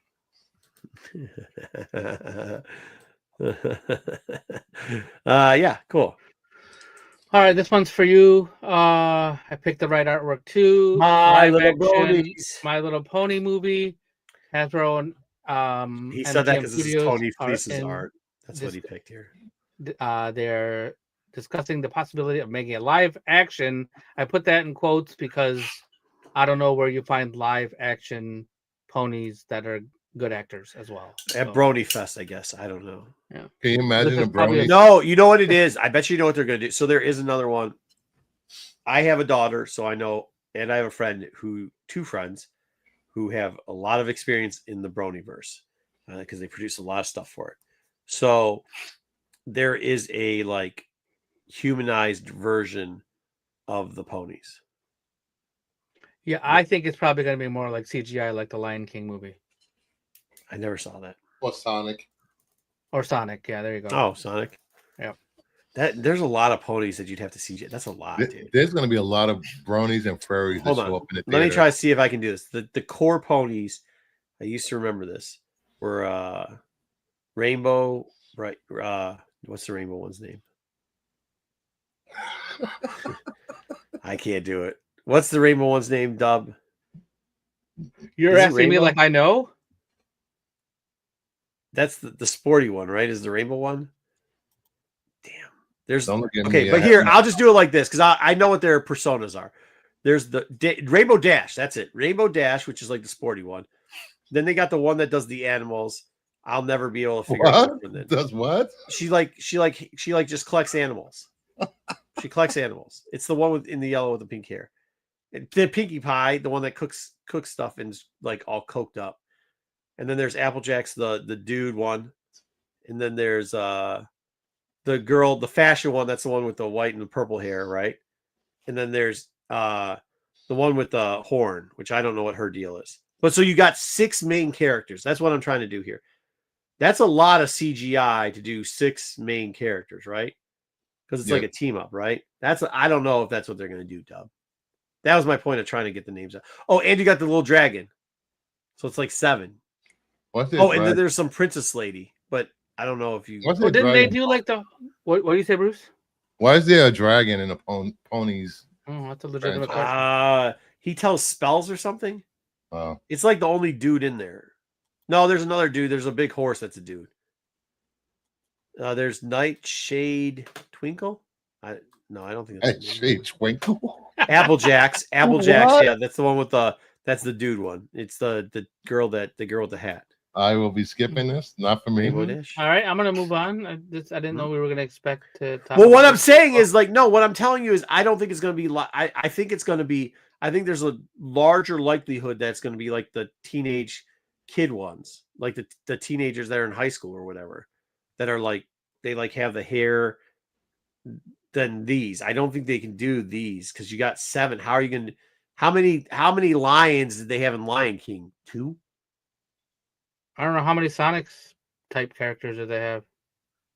Well, that's a valid point. That's a valid point. You're right. Okay, that's what I'm asking you. That's why we're doing this exercise. Yeah, I mean, there was like four, like you had four characters. You on had at once, Tails. You had Sonic. You had Sonic, Metallic Sonic, Knuckles, and what? Shadow, Knuckles, and Shadow. Oh, Shadow, and Knuckles. Okay, 4. Yeah. Jet, dude, get out of here. Maybe the best comment of the day. Jet, all right. All right, that's good. Solid. Wait, hold on. We haven't given it a while. Ring the bell! There you go, dude. That was funny. All right. There's a new Amityville movie in the works. I will tell you that tracing the history of myself, this was the point in my life where I watched a horror. I saw a horror movie for like the first time and what it was, and then I just after that point I stopped watching scary things. And it was this movie, the first Amityville horror movie with the black stuff on the toilet and the blood coming down the walls, and that was what stopped me watching horror movies. So anytime I see this in there, this was based on a true story. It always scared me when I was little. Deadstream directors. It's about this haunted house, basically. That's like that house really exists too, right? Yeah, it's Amityville, New York. No, New York.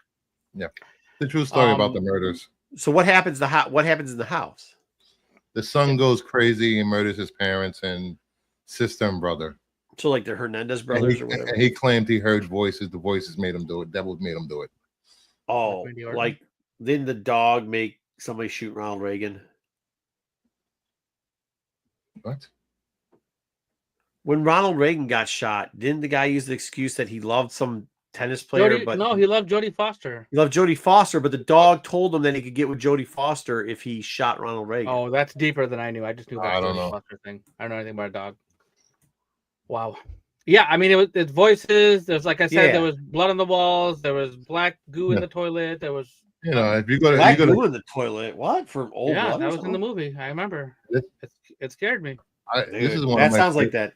The original is one of my favorite movies. We're gonna move on from this. On a whole different note, we got a poster and a teaser for Pixar's next movie. And it's about a girl who transferred her mind into a robotic beaver to help animals fight the construction plants. Right there. Nope. Not watching it. Girl transfers to her beaver. Girl transfers into an electronic beaver. Robotic beaver. That is true. Bro.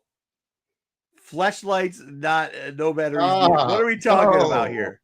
Who's bringing up those things besides you? You're the one who said it. I'm just clarifying. I'm telling you what the official synopsis of the movie. I copied and pasted. That's wild, bro. I didn't even write it. That's wild. But I will say this: we do have people in our circle that would buy the popcorn bucket for this. Yes, absolutely.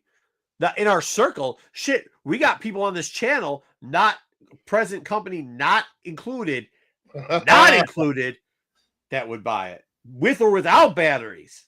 Not included. Without batteries not included. Batteries not. Yeah, absolutely. All right, we're gonna move on. We got just a little bit of streaming news. Actually, I thought I merged this together, but I did not. Look at this dude. Look it out of here, Megan. See this? You start saying stuff, and then you got this little kid in here coming. Well, you said it. You started it. No, I did not. We got the trailer for Stranger Things. Volume 1 is on Thanksgiving Day. Volume 2 is the day. I thought it was Christmas, but it says the 26th. And the finale is on New Year's. So you can get the last adventure of the 30-year-old kids playing teenagers. But Linda Hamilton is in this season as well, so that's kind of cool. I love Linda Hamilton. All right, so we got a bit of toy news this week. Just a couple things. One was pretty fantastic, and it is the Lego Icons Soundwave. This thing is awesome. This thing is really cool. It's 1,500 pieces. It's buildable. It transforms. It has sound. It has Laserbeak and Ravage, and it costs $189 or $190. I know. I'm probably buying this bullshit. So pre-orders for the sad part about this bullshit is I'm gonna buy this, and then like I'm not going to open it, which is wild because Mhm. you know I let my kids open everything. But I'm going to buy this and then not open this shit. I don't know. Well, you have to buy 2. I'm not buying 2. That's No, what I did my with luck. the, I put it Wolfhound. together and drop it. So they got to put it together again. Not happening. So it there's is an worth Optimus it. Prime, there's a Bumblebee, and now there's a Soundwave. Yeah. This Okay, is Optimus Prime's really, really okay. cool. Bumblebee's corny as fuck. This is But dope as shit. This is amazing. This is the shit.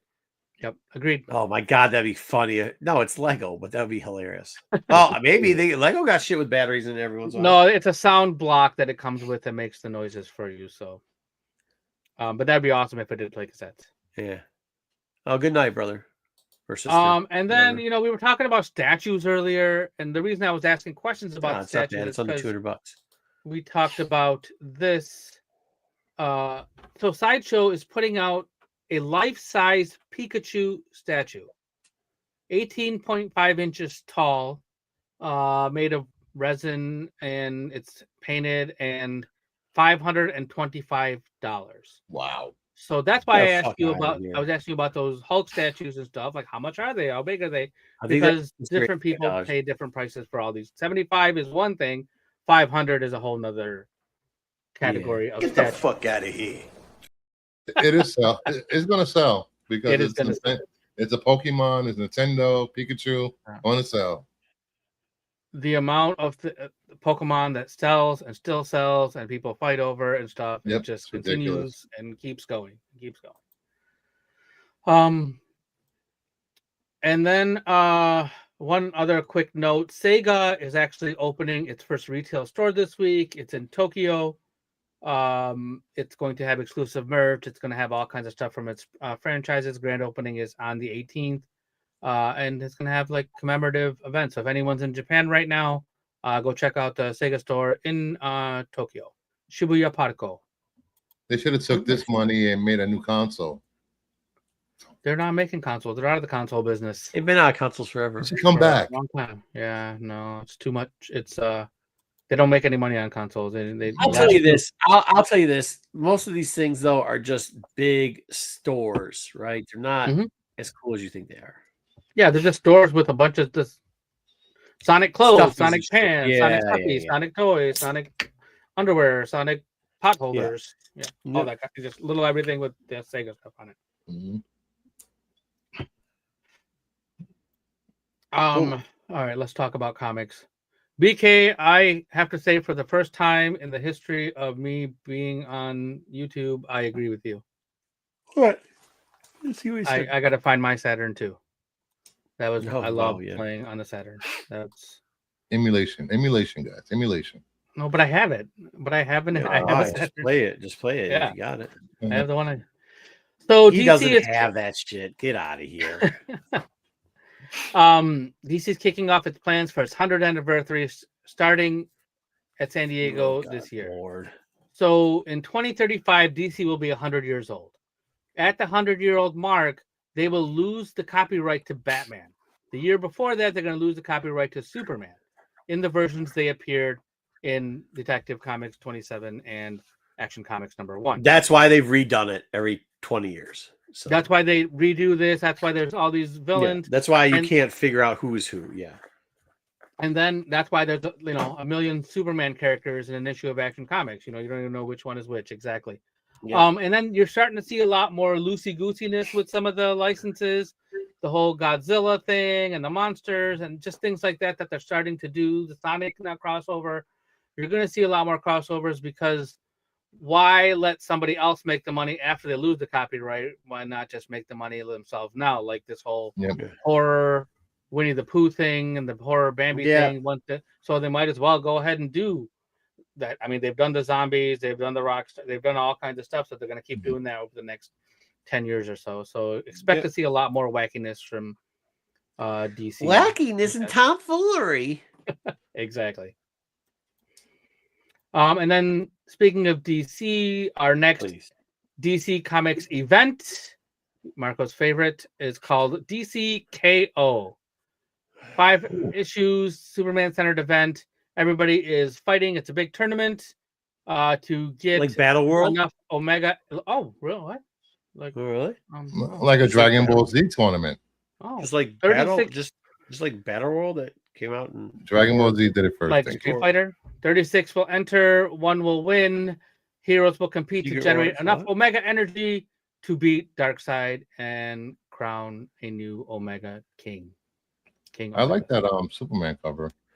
Any The one day, all the way name a on the right? game. Name a shooter. I will 1v1 you in a shooter any day of the week. I'll 360 you too, bitch. Any day. Yeah, I slowed down, but I ain't as slow as you. Please try me. Don't even. Anyone. Name one. Sorry, he just challenged me. I just gotta look at, man. I might be getting older, but I'll Dance still. off, bro. Me and you. That's absolutely right. I'll come with it, BK. Don't even try. I'll come with it. I will come with it every day. Shoot, I'll even do it on Wi-Fi. I won't even plug in, bro. I'll just do it on the Wi-Fi. I'll kill you on the Wi-Fi. With my reflexes and all and Wi-Fi, I'll do it. Done. Snyder and Williamson. Yep. Anyways, this looks terrible. I'm fucking not gonna read this at all. It's gonna be great. Then Meyer's gonna put one of the books in there, and it's just gonna be so stupid. And then they're gonna get mad at me, and then Brucifer's gonna cry like a little girl. You've never seen me cry ever.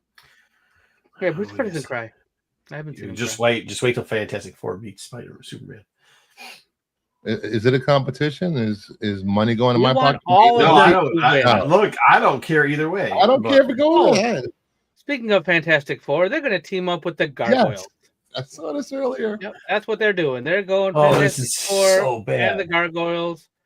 It's the creator of Gargoyles, Greg Weisman, is writing this, and then there's covers by Torrin Clark, Gabriel Del Otto, Peach Momoko, and Luciano Vecchi.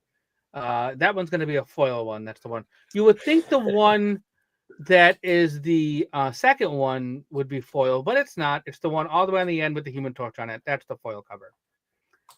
I don't know. Yeah. What happens when you send your characters to Diamond in shitloads and can't sell them anymore? Then you just give them to free from Marvel. Try to sue them later too, I guess. I don't know. What do you want? Well, they get paid from Marvel. That's Disney money. I wouldn't pay them. All right. Speaking of wouldn't pay them, IDW has performed a 1-for-100 reverse stock split.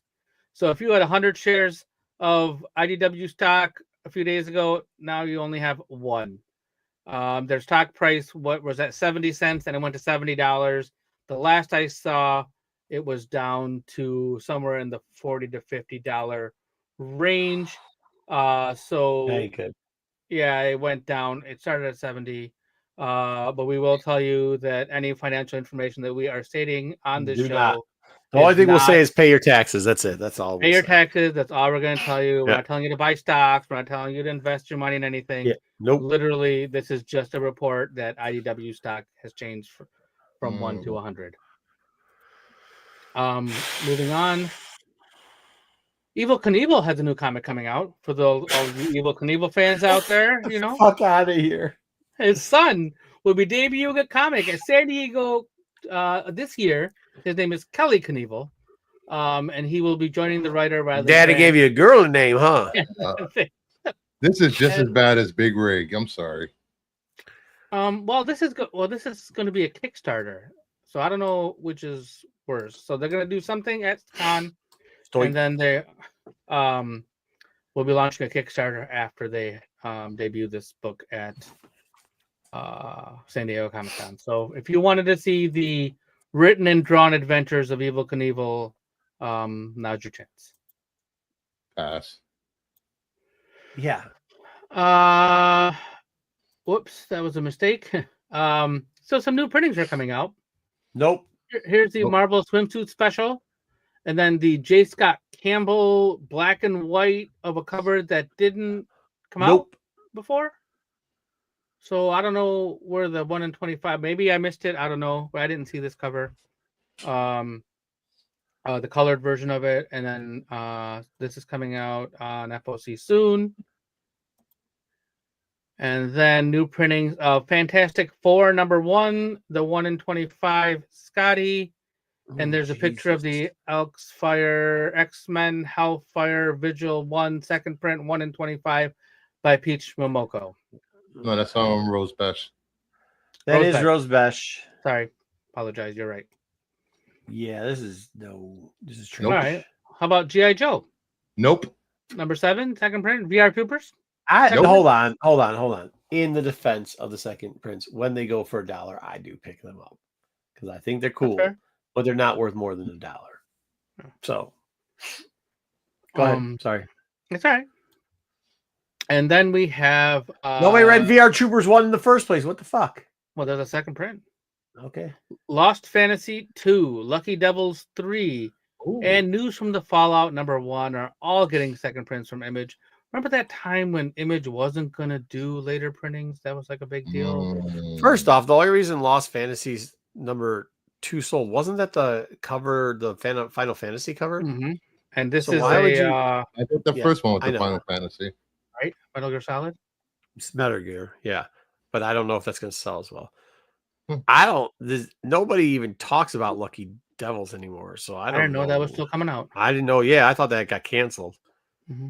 I don't know News from the Fallout was coming out. People like that. Yeah. I ain't got shit to say about that. People like that. So exactly, Barlow. That's what I was thinking. Yeah. That's what I was. See, outside, man of the street. That's what I'm telling you. I ain't got no bad to say about it. People like it. And with that, our news is done for today. It, we're good. That is it. Friday. Shoot, I forgot to check the calendar. Yes, you did. I'm supposed to maybe show up. You were advertised for being on Jeopardy. Hey, a lot of people advertise that I'm coming in, but you got to remember I'm outside. So whatever happens, happens. He already backed out. So I'm going to try. Well, I also had to explain to him too. I was like, well, okay, cool. What's the what do you got? 10 topics? What's the 50 topics you're going to cover? He's like, what do you mean? I said, well, in real Jeopardy, they give you a book and then you study the book and then they kind of give you hints. Like these are maybe I would steer towards these parts. You're lucky you get sound effects and graphics. What are you talking about? Get a book of 50 topics. What are you? Well, no, just tell me the 10 20 topics. And yeah, if you're going to use 10 or whatever. So he said, well, let's see how you do it. And I said, this is the thing. This is what I'm going to tell you if I play, and I will just walk off if he does this. If he asks me what was it? What's actors' real names? I don't know none of them. I'm out. So if you do stuff if you do references on Friends or Seinfeld, out. I'm just gone. I'm gone. Okay, Friends. But then, so I hadn't seen his thing, and he asked me some of the questions. And besides Rhyme Time, I thought they were it was a good time, right? Kingdom of Nerds. It was a pretty easy time. I liked it. It was pretty good. Except for Rhyme Time. I'm not good at Rhyme Time. Rhyme Time kicked your ass. I didn't even know what that was. I've never been good at Rhyme Time in Jeopardy anyhow. I will say that his answers are a little bit wonky, the wording in them maybe. But it's getting better because I did watch the first episode.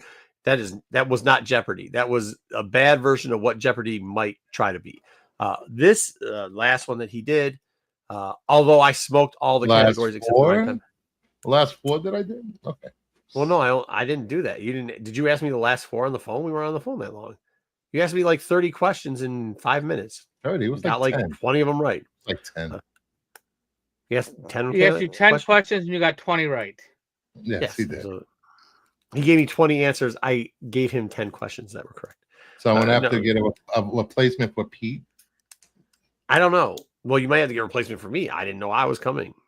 I don't think I okayed like 2 weeks ago. I'll take swords. You guys are the ones that picked this date. That is not true. Let me check my messages.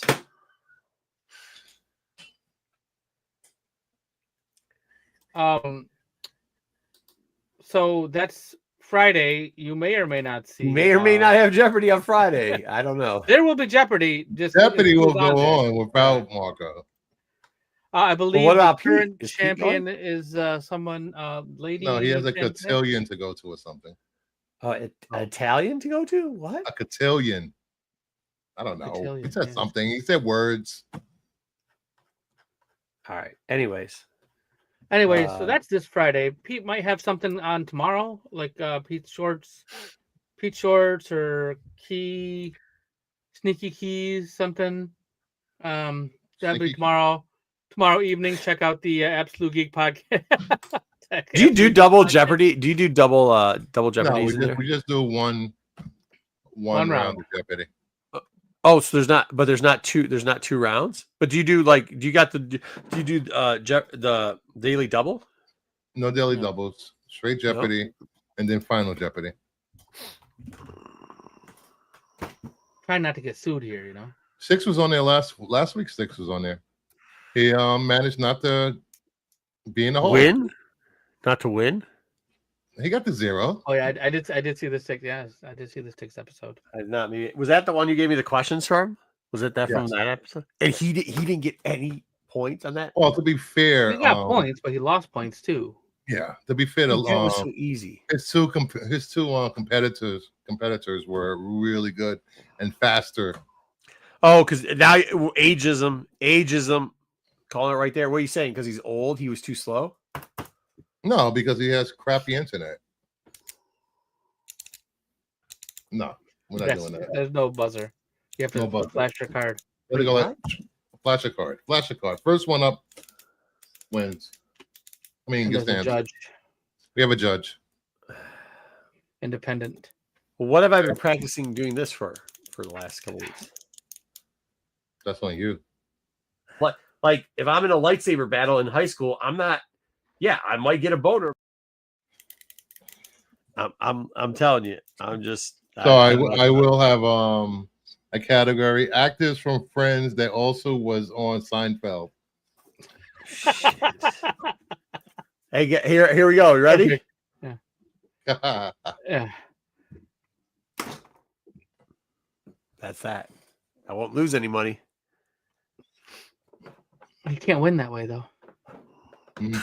And if you don't win, you know I'm just walking off. If that comes up as a category, I'm like, I'm busy. See you later.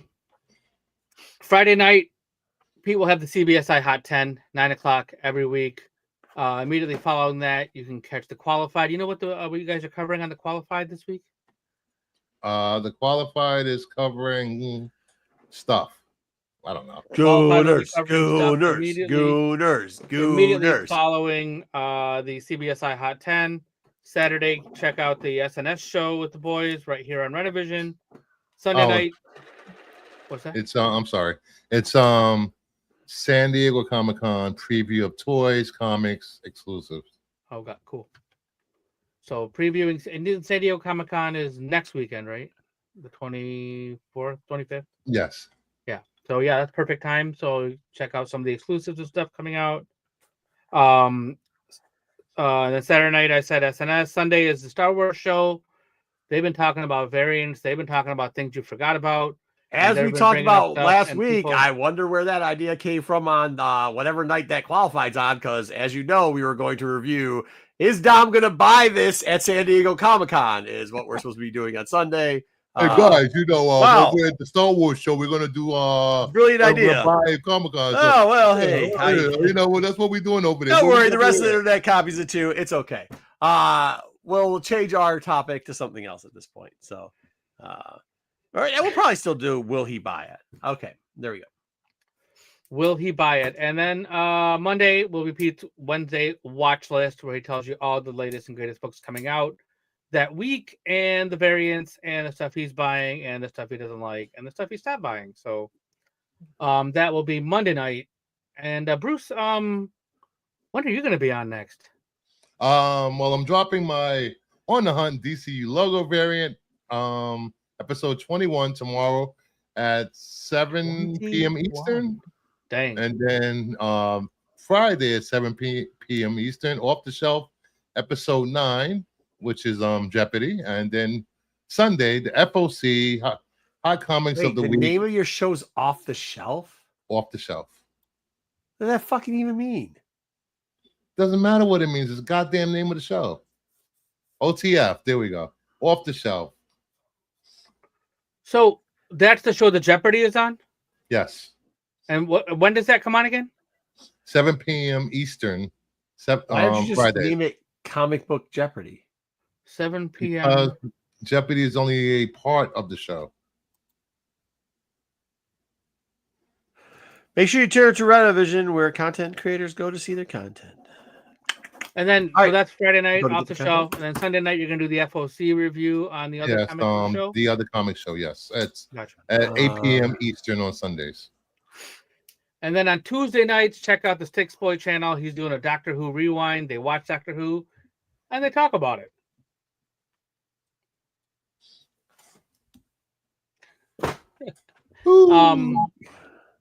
Thank you all for hanging out. It's been wonderful. We will see you all next week. Yes, you should. Yeah, Bruce. we could definitely do all that. I don't know if he's going to even go, to be honest with you, because his wife has got lots of plans for him. I'm not quite sure that his wife knows he's going to the con. I think he told Giggles that he's going to vacation in San Diego. I'll tell you about that after the show. No, you don't have to, because yeah, I don't know. All right, yeah, we're going to the Bay. We're going to see. As long as I'm fucking breathing, I'm going to say shit. I'm going to say it all. Yeah, that he is going to Cold Cither. Yes, he is. What's the Tuesday program? It's Doctor Who show. What? Doctor Who Rewind. Okay, why would BK? You should be honored to you and what? Get out of here. All right. Anyways, take it easy. See y'all later. Get out of here. Just remember, tune into any of our fine Rennavision programs when you need ideas.